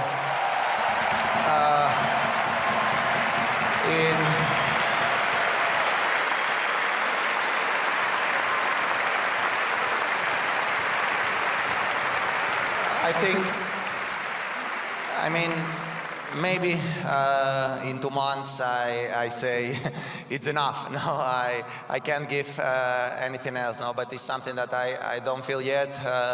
I have some goals in front. I hope to be back on this court for the Olympics. That motivates me. That's going to be another chance, and I really hope to be well prepared. No, the amount of feelings that I had on this amazing court during all my tennis career is just unbelievable. No, I never could imagine when I was a kid that I will be here with almost 38 years old. I would love 28. With all the success that I had here, winning so many times, something that I never could dream about it, and yeah, have been a very beautiful process.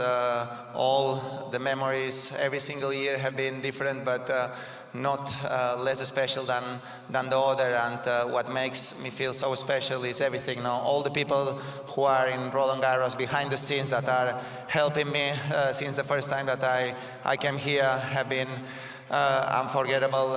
All the support of all my people there, family, team, friends, everybody who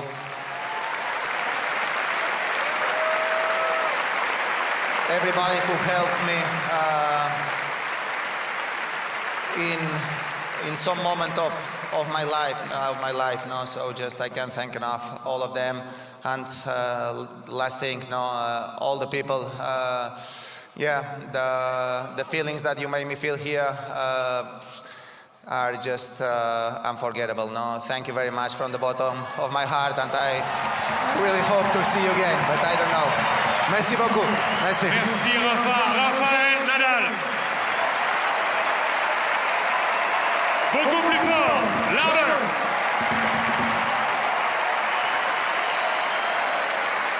Nous demandons de le raccompagner une dernière fois ici pour Roland-Garros. Il reviendra pour les Jeux Olympiques. Rafael Nadal.